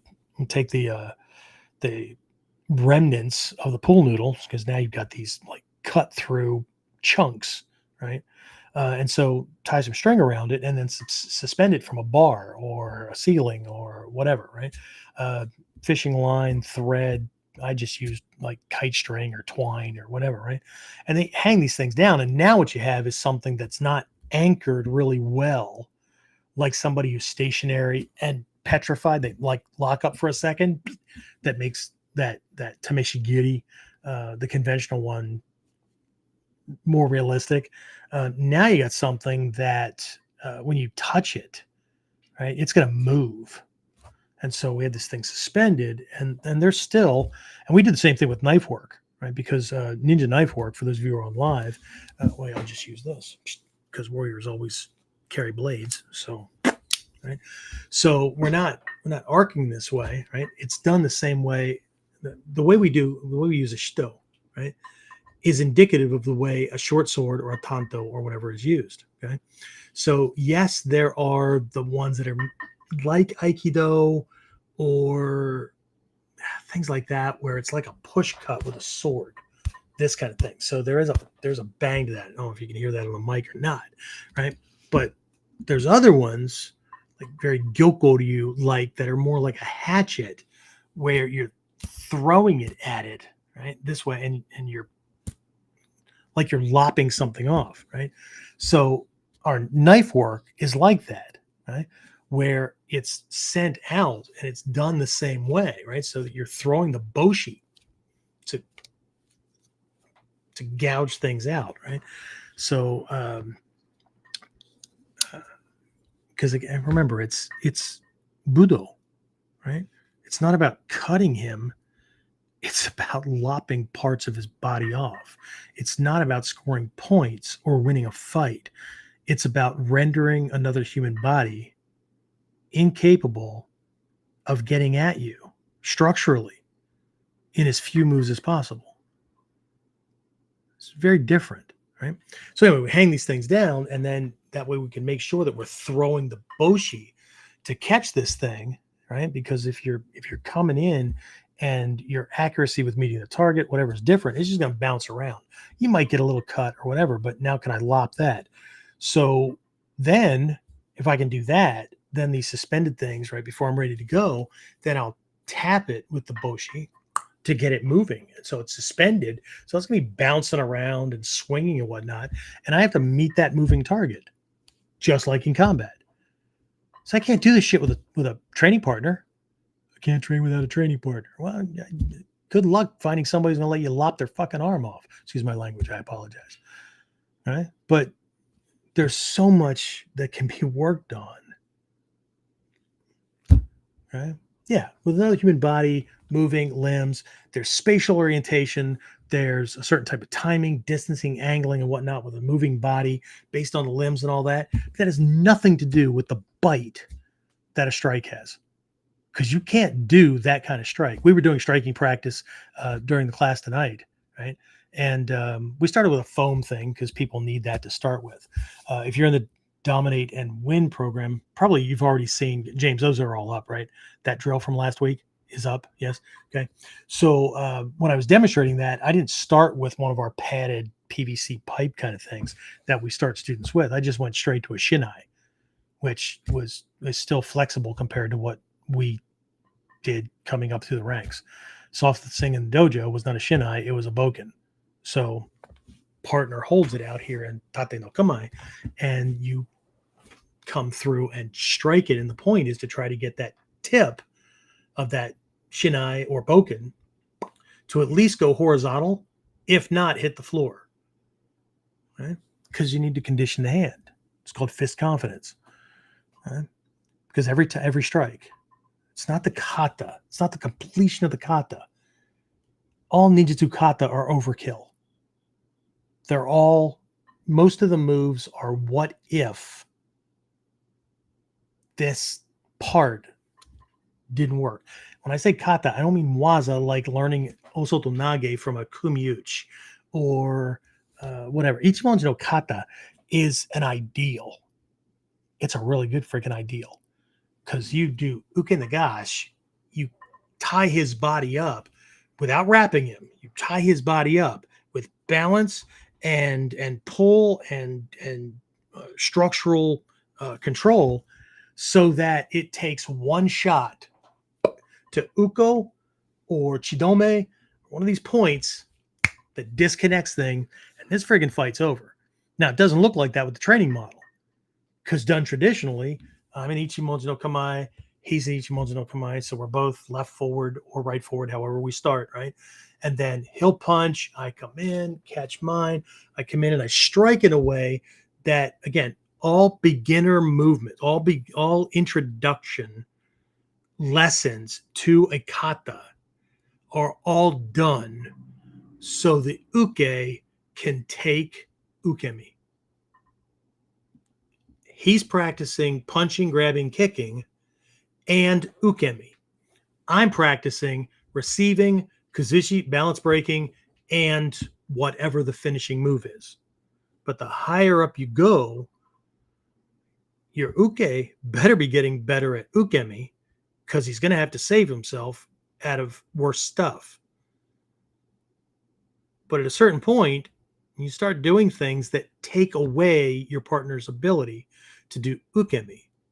Well, how do you keep that safe? Your skill set has to go up so that as soon as you realize that your partner can't take ukemi, you can gear the energy and the effectiveness down so that you don't hurt him. So this goes way beyond just doing the moves. But all these kata, right? Every strike is done as though that's the only strike that's going to be needed. Yeah, I know, but the kata show, I know, that didn't do it. He wrote it off. Your timing was off. Something was off. And so the fight goes on. That's me Sensei's always said. First 1 to 2 moves are the most important. Okay? Most important. Okay. Anyway, let's get back on track here. You know what? Before I do that, I want to talk about this dojo thing quickly. James, questions, comments? Well, we'll start with you. You have any questions or comments? Victor said, I remember when the only option to training were books. Who said that? Victor. Yeah. And he said Jack started at the YMCA in Asbury Park, and then eventually Red Bank, New Jersey. We called ourselves Hoban's Heroes. Hoban's Heroes. It's like Hogan's Heroes, but you have to be an old guy to know that. Yeah, Hoban's Heroes. Cool. Very cool. Cool. Yeah. Now he started training. He started with Hayes when he was still a captain in the Marine Corps. So I think the Stockton, California thing was when he was stationed out there. Right. You know, he rewrote the Marine knife fighting manual way back in the day. integrated a lot of this stuff, and he was also in the initial group putting together the armed forces hand-to-hand combat stuff that has become, it became the first iteration. As a matter of fact, I have a training manual. Anybody that's ever on where I'm or you are going through one of these programs that are modules all the way up to black belt and whatnot, where I'm doing the personal development lessons. So you'll know because there's a green blank wall behind me, and then my bookcase, I think, is over here, right? One of the books that face forward is a U.S. Army field manual for combatives.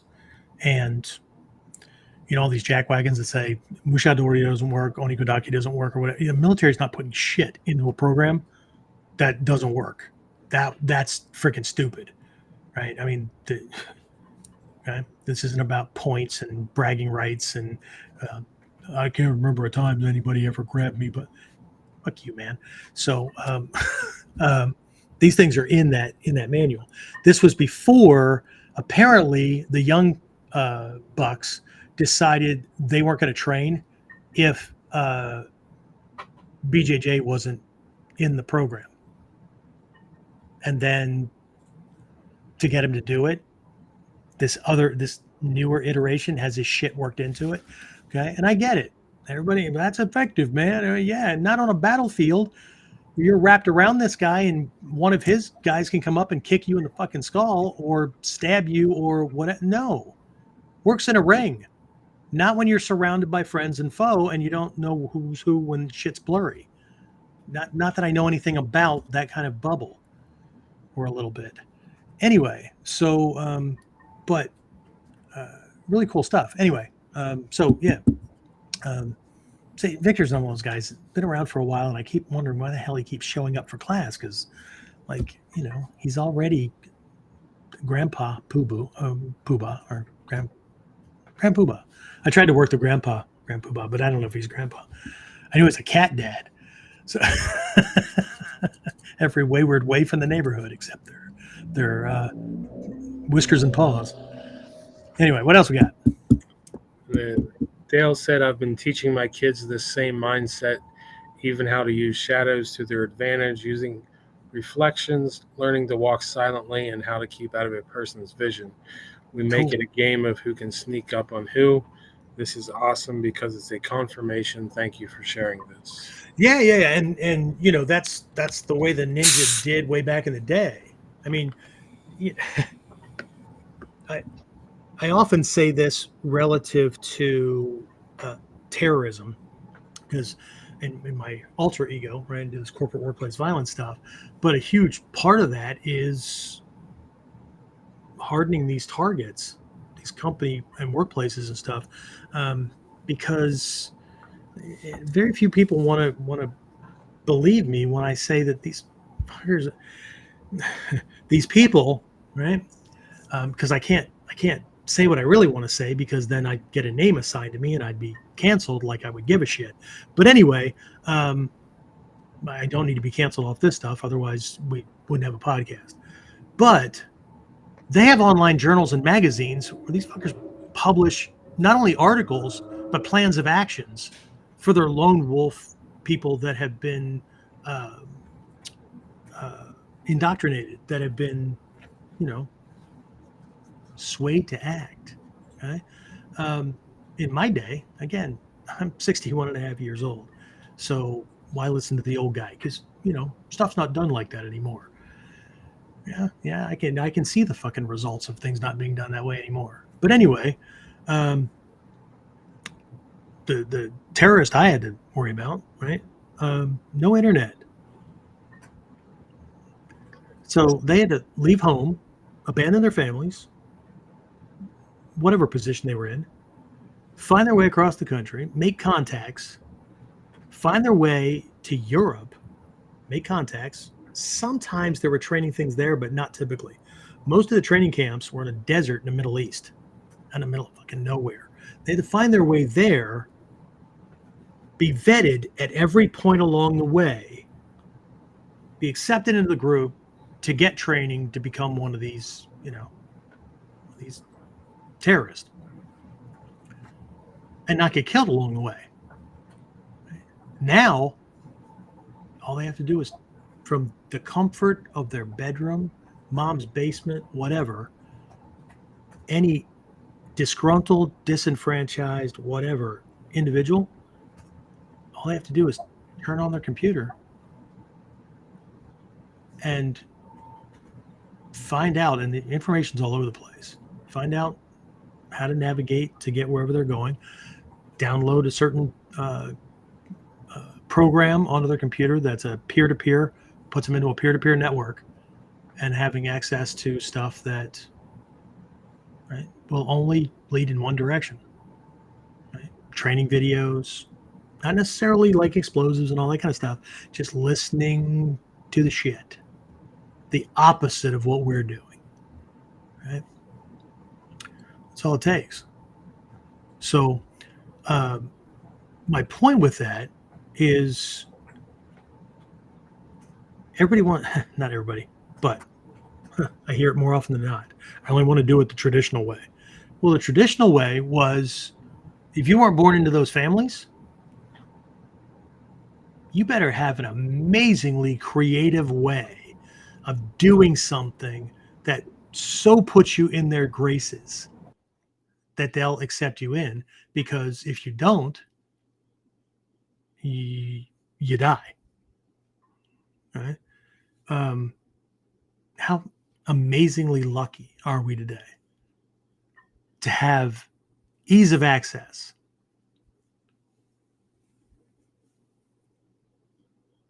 You don't even have to have the same kind of determination and willing to get it or die trying. But anyway, back to the ninja families.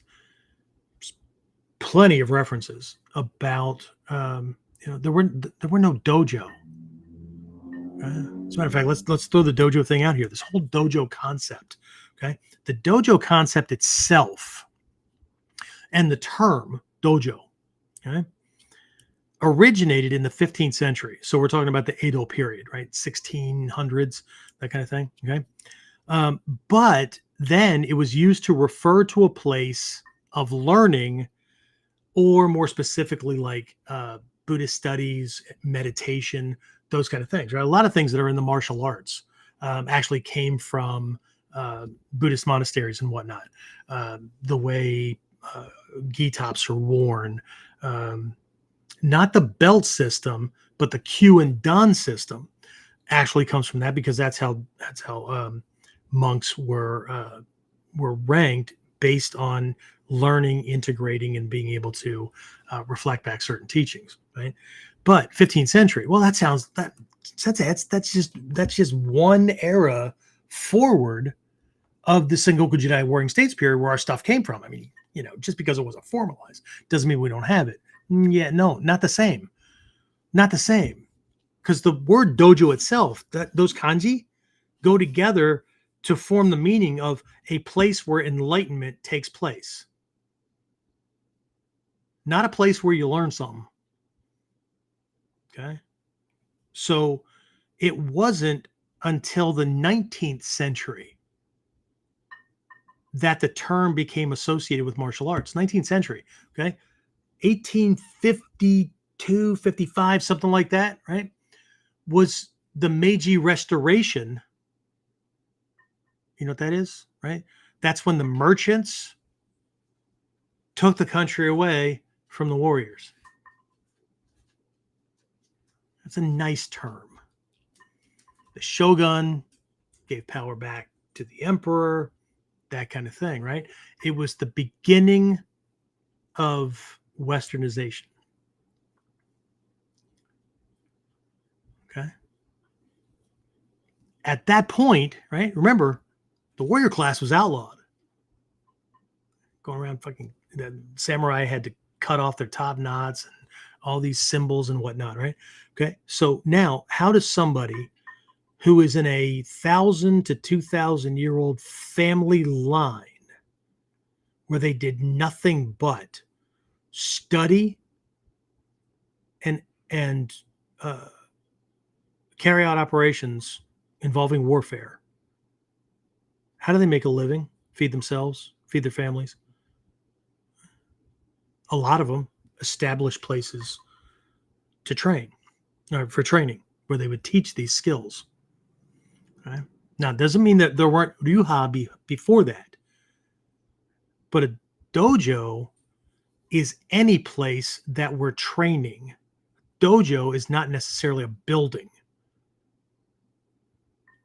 Dojo is a place where enlightenment takes place, a place to follow the path, right?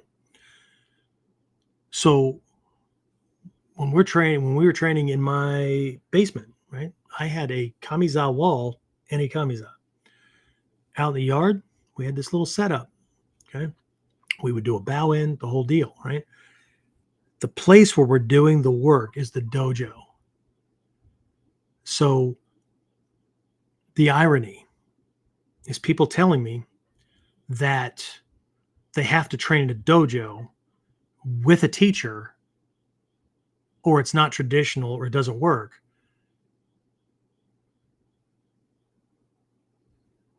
I'm teaching right now. Where you are, as long as you're learning and focusing on actually understanding, right? Enlightenment is understanding, not learning. Okay? You're in a dojo. The question is how did you prepare the dojo before you did it, or how do you see your dojo? Because some people see their dojo pretty much like their bathroom. They just do whatever. I don't mean they piss and shit all over their room or whatever, but it's just, they say it like the same as their bedroom. They just, I come in, I leave. It's my place. No, dojo is a place of reverence because it's your connection with the past masters. Right? So, but it's not specific. It doesn't have to have a goddamn sign on it. Right? It's where you're doing the work. Right? Ilan Gaetano from Israel just wrote a book. When did it come out, James? Last year before? Because I bought it as soon as it came out. And we're not connected other than, through the lineage and stuff. But he was a senior when I got involved. And he wrote a book called It Takes a Ninja, something like that, I think.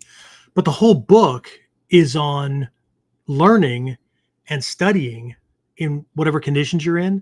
And I can't remember at what point it transitioned. So anybody else has read the book, please, if you know, let me know. But fairly early, right? No more than this halfway point in the book. And it's not a thick book. It actually goes into the teacher and how they're teaching and how do we do this, right, in a modern context, because whatever, right? Because ninjutsu is all about adapting, right? And I think it's the last chapter is all about the use, value, and leveraging of online training. And Hatsumi Sensei, right? He did the introduction. So I find it ironic that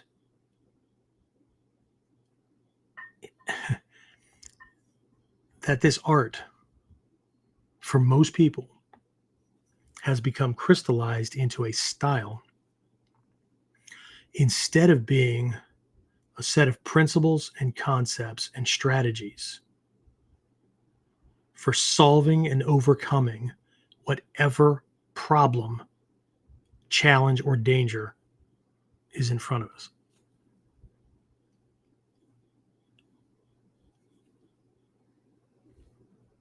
Which I guess makes it just as hidden as it always has been.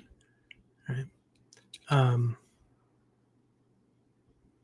There's certain things that have to come first in training.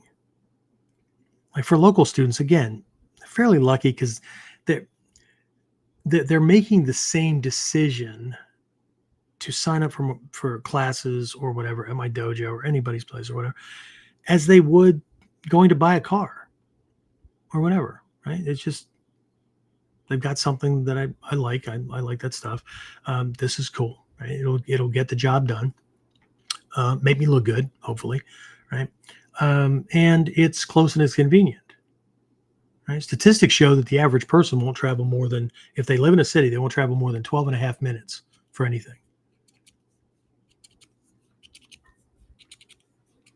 I'll push to 12 and a half miles because we both know 12 and a half miles, city traffic, could be 30 minutes of travel time.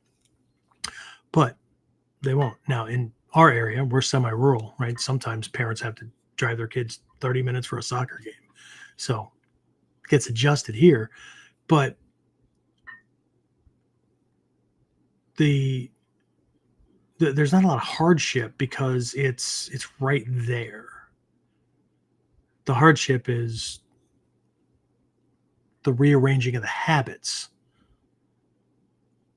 so that they get in the habit of coming to class at least twice a week, to get in the habit of practicing minimum 15 minutes a day on the days they don't come to class. Okay? Getting back in the habit of studying the vocabulary and the academic requirements that we give them. Yes, we do, which is a huge no-no for a lot of students because, well, I already read, right? I don't want to be forced to learn something.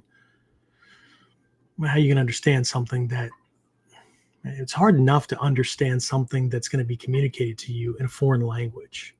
And you got to hope that the translators did a good enough job, but some things don't translate well, right?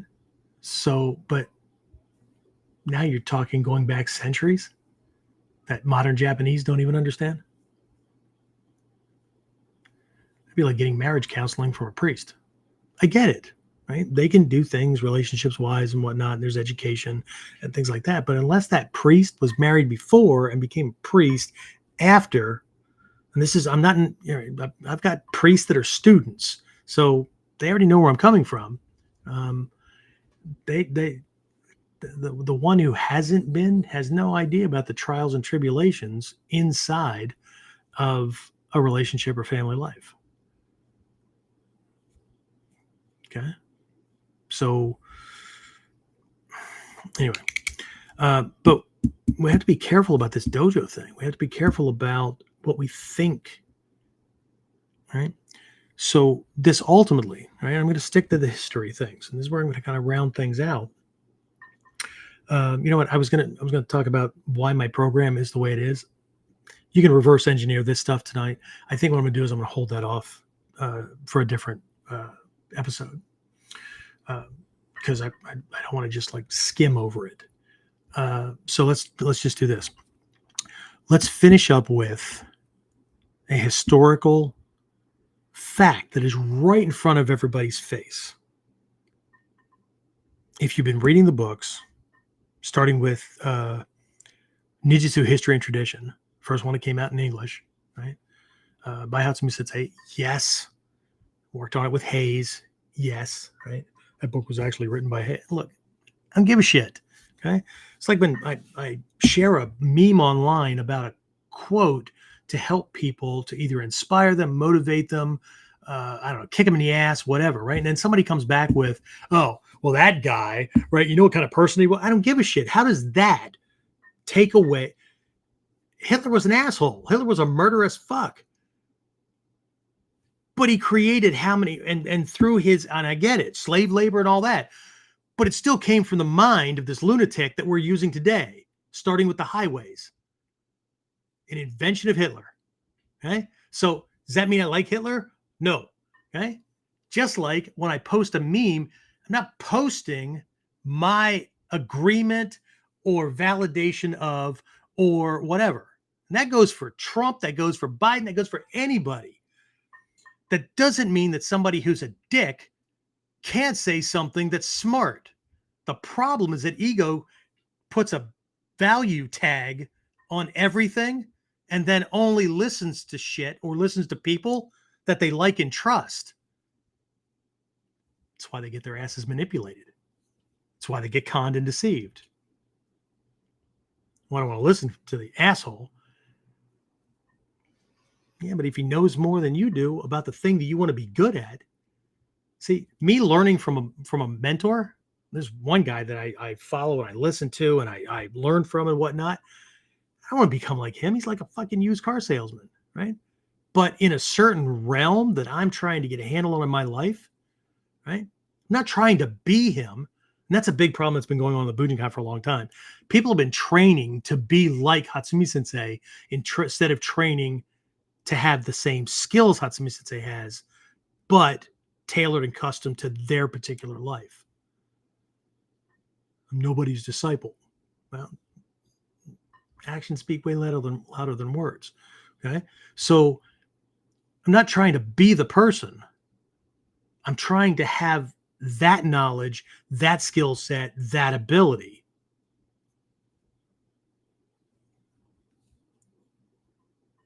The trick is to separate the two, just like the trick is to separate I don't have a dojo near me that's a commercialized building or a formal training group with a sign and a cool Japanese name, but I have a backyard and I can see it as my dojo when I take time aside to go out and earnestly work on things that I need to work on to get at least some of the skill sets that I don't require a partner for.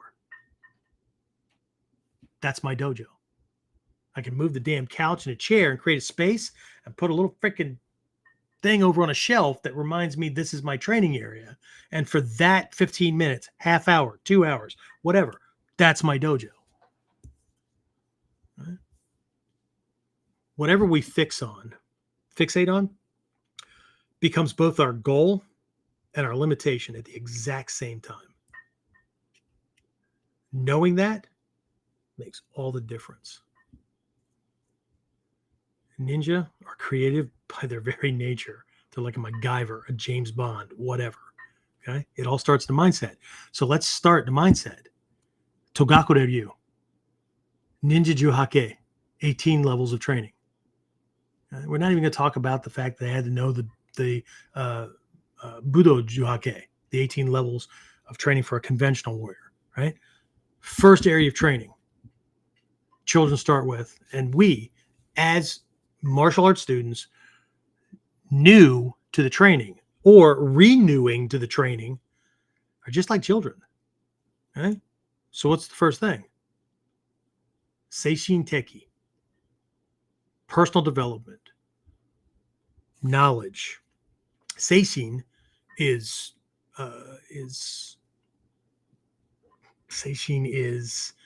pure heart, that kind of thing. Teki is knowledge, right?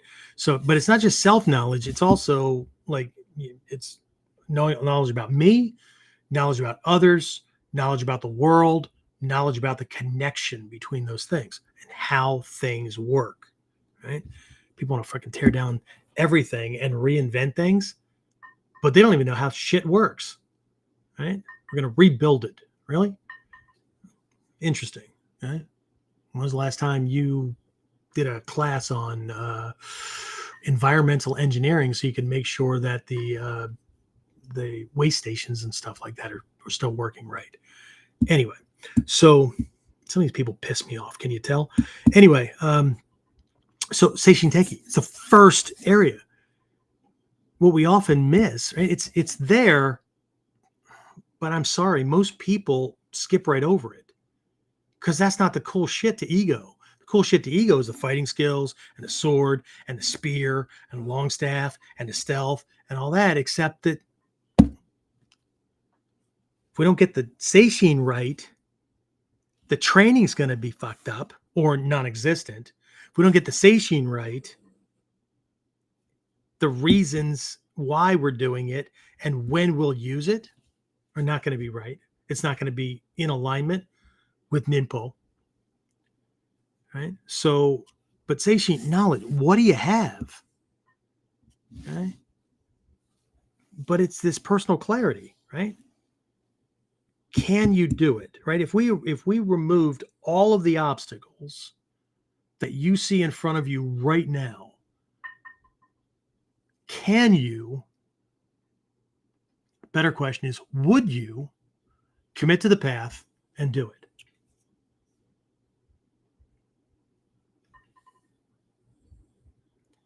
Because the answer to that comes first before we start dropping obstacles in your way.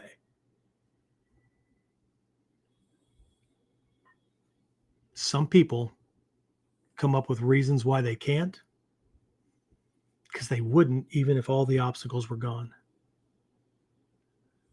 This is part of ego's identity, not the person's recreation, development, empowerment, those kind of things. Because it's easier to talk like it, act like it, do that whole thing. Most people do that. That's human being 101. Put on the facades that make me acceptable to other people and allow me to get things done in my tiny, not so tiny, or large realm. And keep out all the dragons and all the evil things, or anything that can pierce that bubble, pierce that facade. But the reality is that we need to pierce and fight the dragons of, this is going to sound woo-woo, but ignorance, desire, hatred, whatever, right? You don't have to go in. I mean, Hatsumi Sensei said you don't have to do that stuff. That makes the person smile and go away. Anyway, but unless we look at things differently, unless we get out of the socially engineered and not just common, but acceptable way of going through our days, and that is to identify and lead like it's a shield with all the negatives that get in my way. And that's why I'm not more powerful. I'm not doing what I want to be doing, living to my potential more than I am. And we start looking at the opposite from the perspective of, I can do this. Based on how things are, how can I at least start? What can I do? And then when I run into a roadblock, right? Okay, now I'm out of time. Okay, great. Since you can't create time, how do you find it? That requires recreating the schedule I currently have enslaved myself to and find time. That means I'm going to have to let go of. Several of my mentors have already said many times along the way, to be the new you, 80% of the current you, that includes schedule, decisions, mindset, all that has to go. Only about 20% of you moves to the next thing, and that's your core attributes. Like you're gonna have to kill me for me to quit, right? You're gonna drag me kicking and screaming into the grave. I will not go peacefully, quietly, or easily. And if I do, then I've already accomplished something that, yeah, it's okay now, right? But it's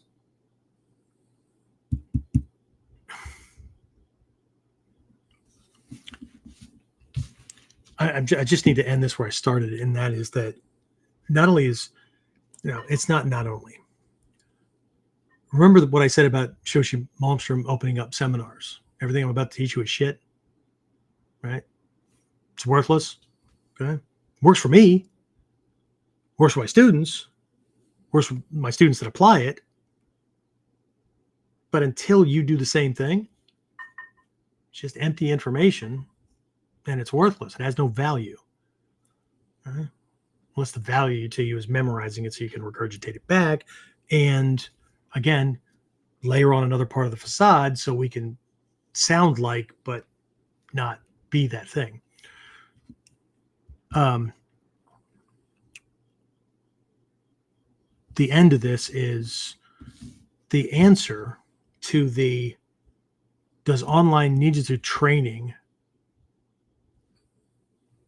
right, really work for people to get stuff? For me, right, I do online training all the time. What's funny is that people learn from YouTube videos, but they won't sign up for a long-term, like a regular formal training program. But whether you're doing it for free or whether you're doing it for fee, you're still learning. The teacher's right there. They're just on the other side of a window. Does it work? Yeah, it works for me. It works for my students, that kind of thing. But the answer to that question was actually a trick question. The answer is not whether it works or not. It's whether somebody in a certain position wants something from a given teacher with a certain purpose, and they're willing to use that method. I mean, it's like answering the question, will a car get you from your house to the mall or to whatever your vacation spot is? Well, of course it will, but not if you don't have a car or you're absolutely averse to driving. Bus will, plane will. Shit, you could sit in Seiza on a skateboard and use 2 bricks to push yourself there. Huh? Luggage is going to be a bitch, but hey, give it a shot. Or bringing your groceries back home. Anyway, so anyway, all right. So let's just wrap this up with questions, comments. See if I offended anybody. Probably shouldn't move that away yet. You still need to hear me. I haven't seen anything else new come in. Dave did jump in earlier and say howdy. I forgot to mention. Dave Fletcher? Yes. Yo, since we're doing gang signs. Dave, what's up?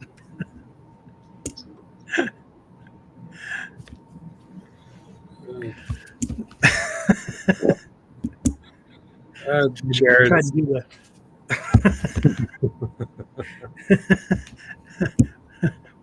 what? Jared said thank you. Just thank You're welcome. Yeah, you're welcome.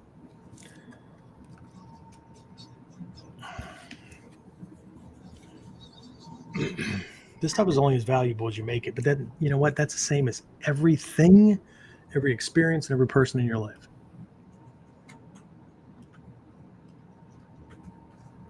They're only valuable if, hopefully, they're not just valuable as a plaything or a distraction.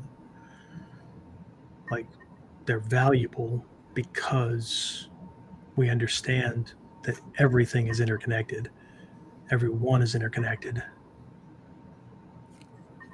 Right? And every ninja, one of the first lessons I learned as a white belt, every true ninja has, and especially a jonin, because we're all being taught to be jonin, right? That's what Hatsumi Sensei is. Hi, man. Okay? So there's a lot more skills in there than just fucking climbing walls and throwing somebody in the neck, right? I'll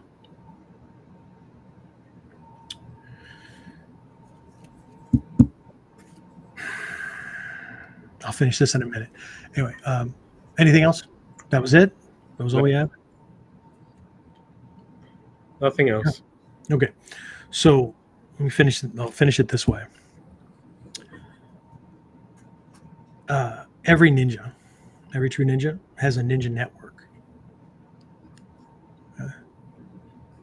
You can be the poorest person on the planet. That's not possible, though, because you're on a device using internet. Don't tell me if you stole it. Either one, I don't care. I mean, not a cop anymore, but ultimately, from a moral and ethical standpoint, yeah, I care. Okay? But we could be working on, right? Even if it's just working on a list, okay? Not just by names, not just by where they live. And hopefully that goes outside of things, right? Into people and understanding who has what skills, but also what skills do I bring to the table? Because if I can't pay for something in money, that doesn't mean that I can't pay for something with exchange of knowledge, goods, services, right? It's the original way, right? So that it's a win-win situation for both people. I start not only thinking about how I can get this training based on what I have, but how can I change my circumstances? How can I improve those? How can I grow beyond? Who can I ask for help from who is not within 20 degrees in either direction in the same position I'm in? I don't get advice for solutions to problems from people. I mentioned it before with priests and marriage counseling. Okay? Sure, the advice they give is okay, but they could have gone through classes to get it. They could, whatever. But experience speaks volumes. Okay? So I don't get advice from people who are not already doing things significantly better than I am. Right? Like, we don't have a suggestion box at the dojo, but my staff are always they're always able to make suggestions, but it's not a suggestion box. It's not the same thing, right? We have a systems development proposal kind of thing. It's a system to make systems, okay? But to submit, because suggestion boxes are just people dropping shit into things. Very rarely is there something that will significantly improve the company. Most people drop suggestions into suggestion boxes because they want something, that particular thing, done their way. They don't have to do it the other way. They think this would be easier, but they don't understand the cost and expense in time, money, effort, training, and all that to shift things. And the bigger the company, the harder it is, right? So when my people come to me, and this is the same thing when I change anything about what I'm going to do, there's got to be some homework behind it. Okay? Have you done your homework? Will this improve the situation? Will this new system improve the situation, produce better results, or save on expenditure, time, effort, money, whatever, right? By at least 25%. Because it's not going to do that kind of change. It's going to cost more to implement it than it is for the return on investment. And everybody needs to think in those terms as well. And I know, I don't want to be in business. I don't want to be one of those kind of people. Right? Return on investment. If you're not getting back, if the way you think about doing things, getting things, same thing with your training. If you're not getting back, at least break even, hopefully 2 times, 3 times, 5 times, 10 times would be awesome, right? The time, effort, money, resources, whatever you're spending to get it, then you're going backwards. At the very least, you're barely holding your position. That's what wealth is. Most people think wealth is money. Could be, but wealth is gain. Wealth is having resources. It's having time. It's having connections. It's having things. Money is a tool that allows you to do things in certain realms quicker and easier. And you get a bigger part or whatever, right? Based on what you have. But you know what? If I have extra time, I can apply that in certain realms. If I have knowledge, I can apply that in certain realms. If I have relationships, connections, like I've got a lawyer. I got one lawyer that I pay, and another lawyer friend who is not a working lawyer, but he passed the bar, went through law school, found out very quickly that wasn't his thing. Last last conversation, but I think he moved on to something else, and I have to check in with him so I can make sure. But he was managing one of these big chain bookstores because he liked that, right? But what he would do was he would offer, and he never took money for it, right? Well, he didn't take it from me anyway because he was learning. So I don't know if that was the trade-off, but he would help somebody prepare documents or whatever and make sure that they were in by the filing deadline and to keep that kind of stuff going, right? So that's a resource, right? That's a huge resource. I have friends that are way more mechanically inclined than I have. One of the cool things about having a martial arts school is it's a self-contained ninja network. Almost everybody in there has a completely different skill set.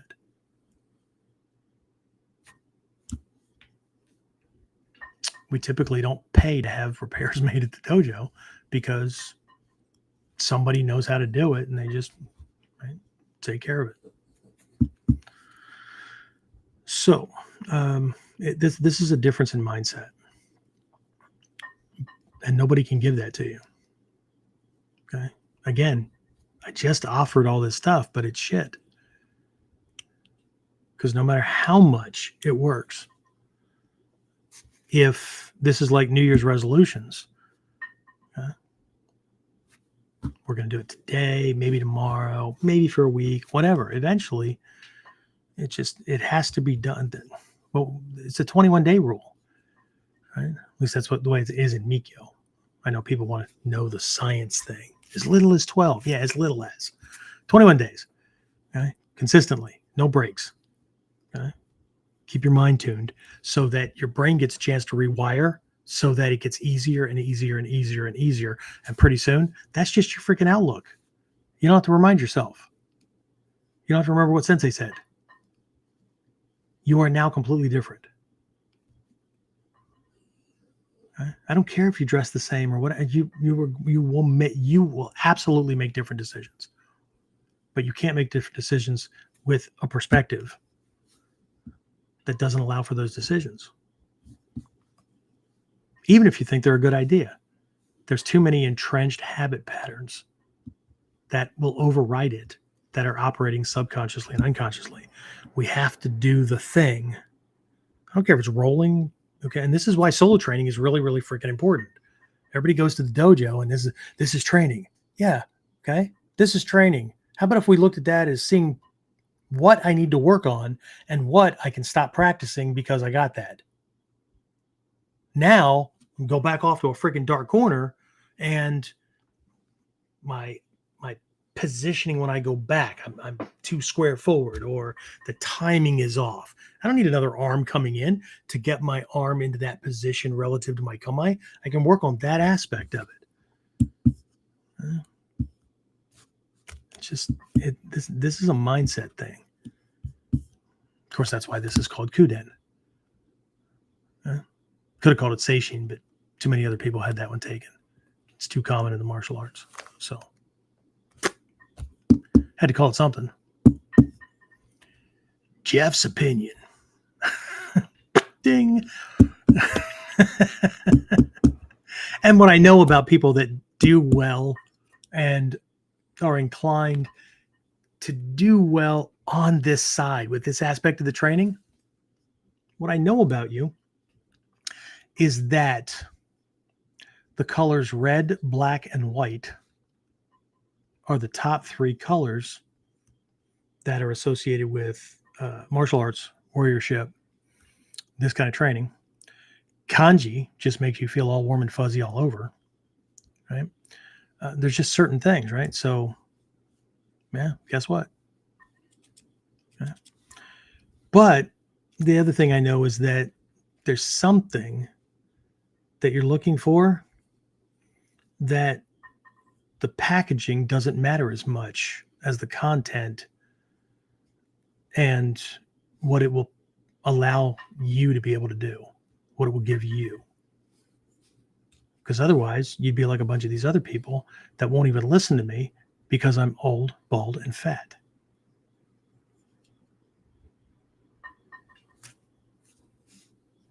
Doesn't matter how good it is. Okay. Just like I won't accept them as a student because they're superficial and they're disrespectful. And I don't teach people like that. Because one, they're not going to listen.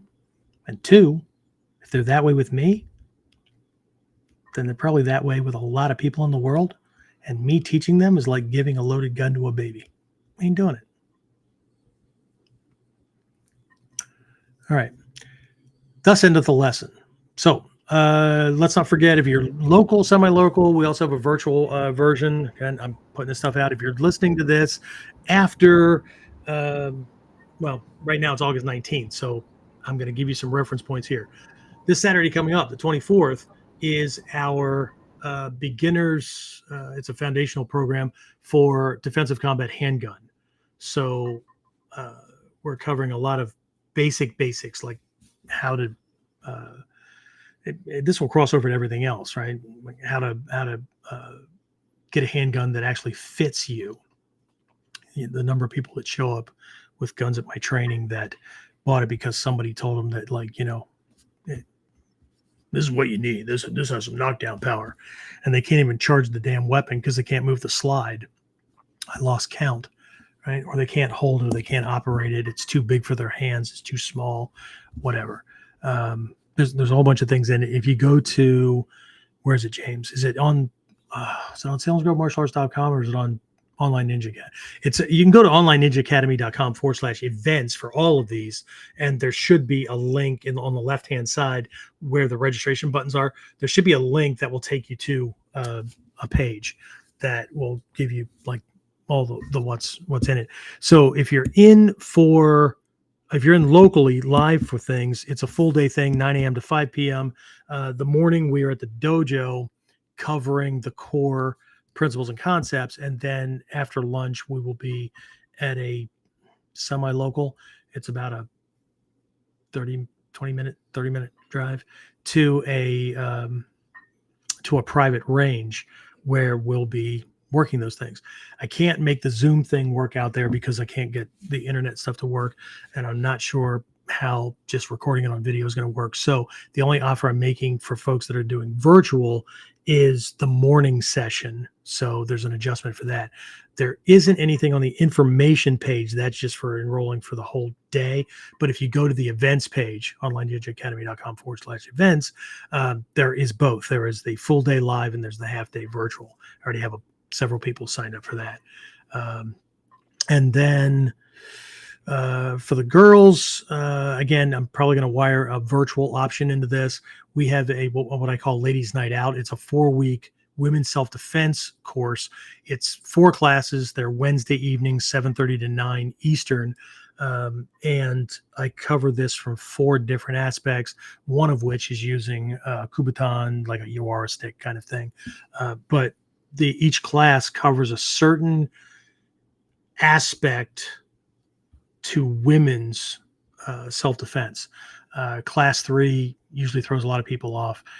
We have people in very compromised positions, so which is why I always ask, has anything ever happened? You don't have to give me details. I just need to have a heads up, because I have had people wig out because they thought they had it handled, and the next thing you know, we unleash the Kraken. But what I mean is we have like stacks of mats that are about car height and whatnot. So students will be learning how to get out of a position where they're bent over a hood or the trunk of a car or something like that, or they're pinned to the ground, all kinds of things, right? So, but we've got this thing. It's 4 hour-and-a-half classes. If you're, again, local, semi-local, or you have loved ones that, would like to learn it, they can do it virtually. But we have that. And then what's the one after that, James? Is it fall camp? I don't think we have anything in October. So November 8th, 9th, and 10th. Is that right? Yeah, 8th, 9th, and 10th. Here at the Academy, of course, we have virtual options. Is our fall camp. The theme is body, mind, spirit integration. So everything that we do, every skill, every technique. Now, there are breakout sessions. Those instructors are doing their thing. Okay. I typically cover the morning classes, and then probably like one thing in the afternoon. But everything that I'm teaching from, whether we're doing weapons, we're doing unarmed kata, whatever, everything will be done through three lenses.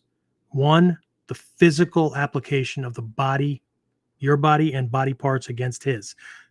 That's what it just attracts everybody. Okay. Another aspect, because this is called the sanjin or sanshin, right? Three bodies or three bodies, three aspects. So another way is to look at it from the mind perspective. So what's the strategy? What is being done? What's too much? What's too little? Right? How are we controlling them? How are we controlling their options? How are we controlling the bubble? Those kind of things, right? You can do it 100 different ways with different body positions and all that, but this kata is a model of, and it's more than just a model of moves. And then we're going to cover it from the perspective or the body of the intent or the heart, right? Body, mind, spirit. We all get this, right? But what are you doing? What are you doing to sense his intent? What are you doing to project intent? When do you do which? Hatsumi Sensei has used this word for decades. What's the feeling? We're going to explore that, right? The goal is to look at these three aspects so that we can bring the kata, the techniques, our skill set to life and stop being mere martial artist.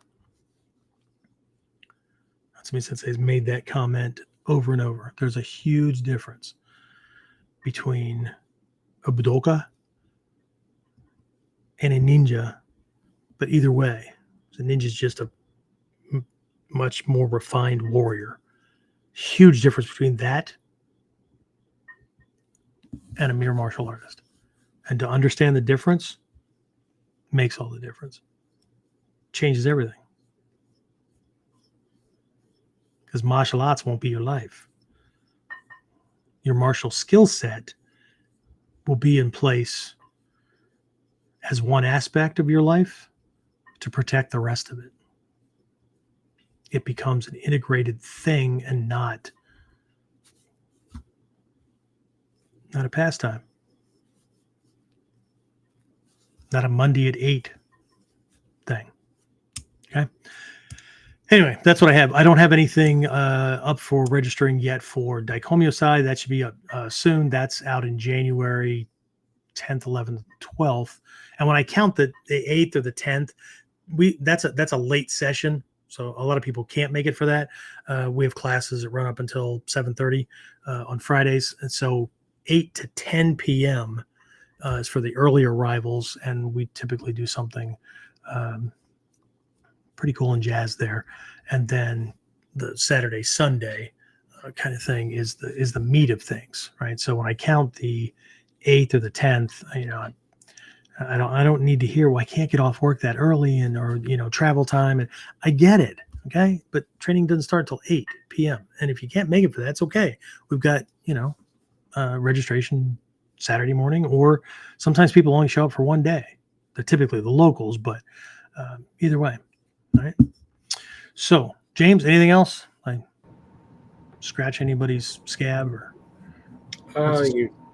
United States Ninpo Academy said, "Thank you for sharing your time and stories." Thank you, United States Ninpo Academy. I know that name. And are they in Maryland? I believe so. And Dave said you could have called it Miller time. Yeah, the only thing I've ever thought about putting my name on is a charity. I would call it MVF. I figured if I put that on boxes and went around, sounds close enough to a bunch of these other ones. Yeah, Miller's Vacation Fund.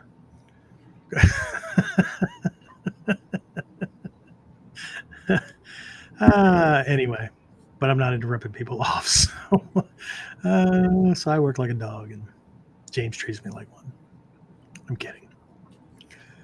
Anyway, all right. So, is that it? Is that it? We're good. Yes. All right. Well, screw it then. All right. I will talk to everybody again next time then. On KUDEN, be safe, train hard.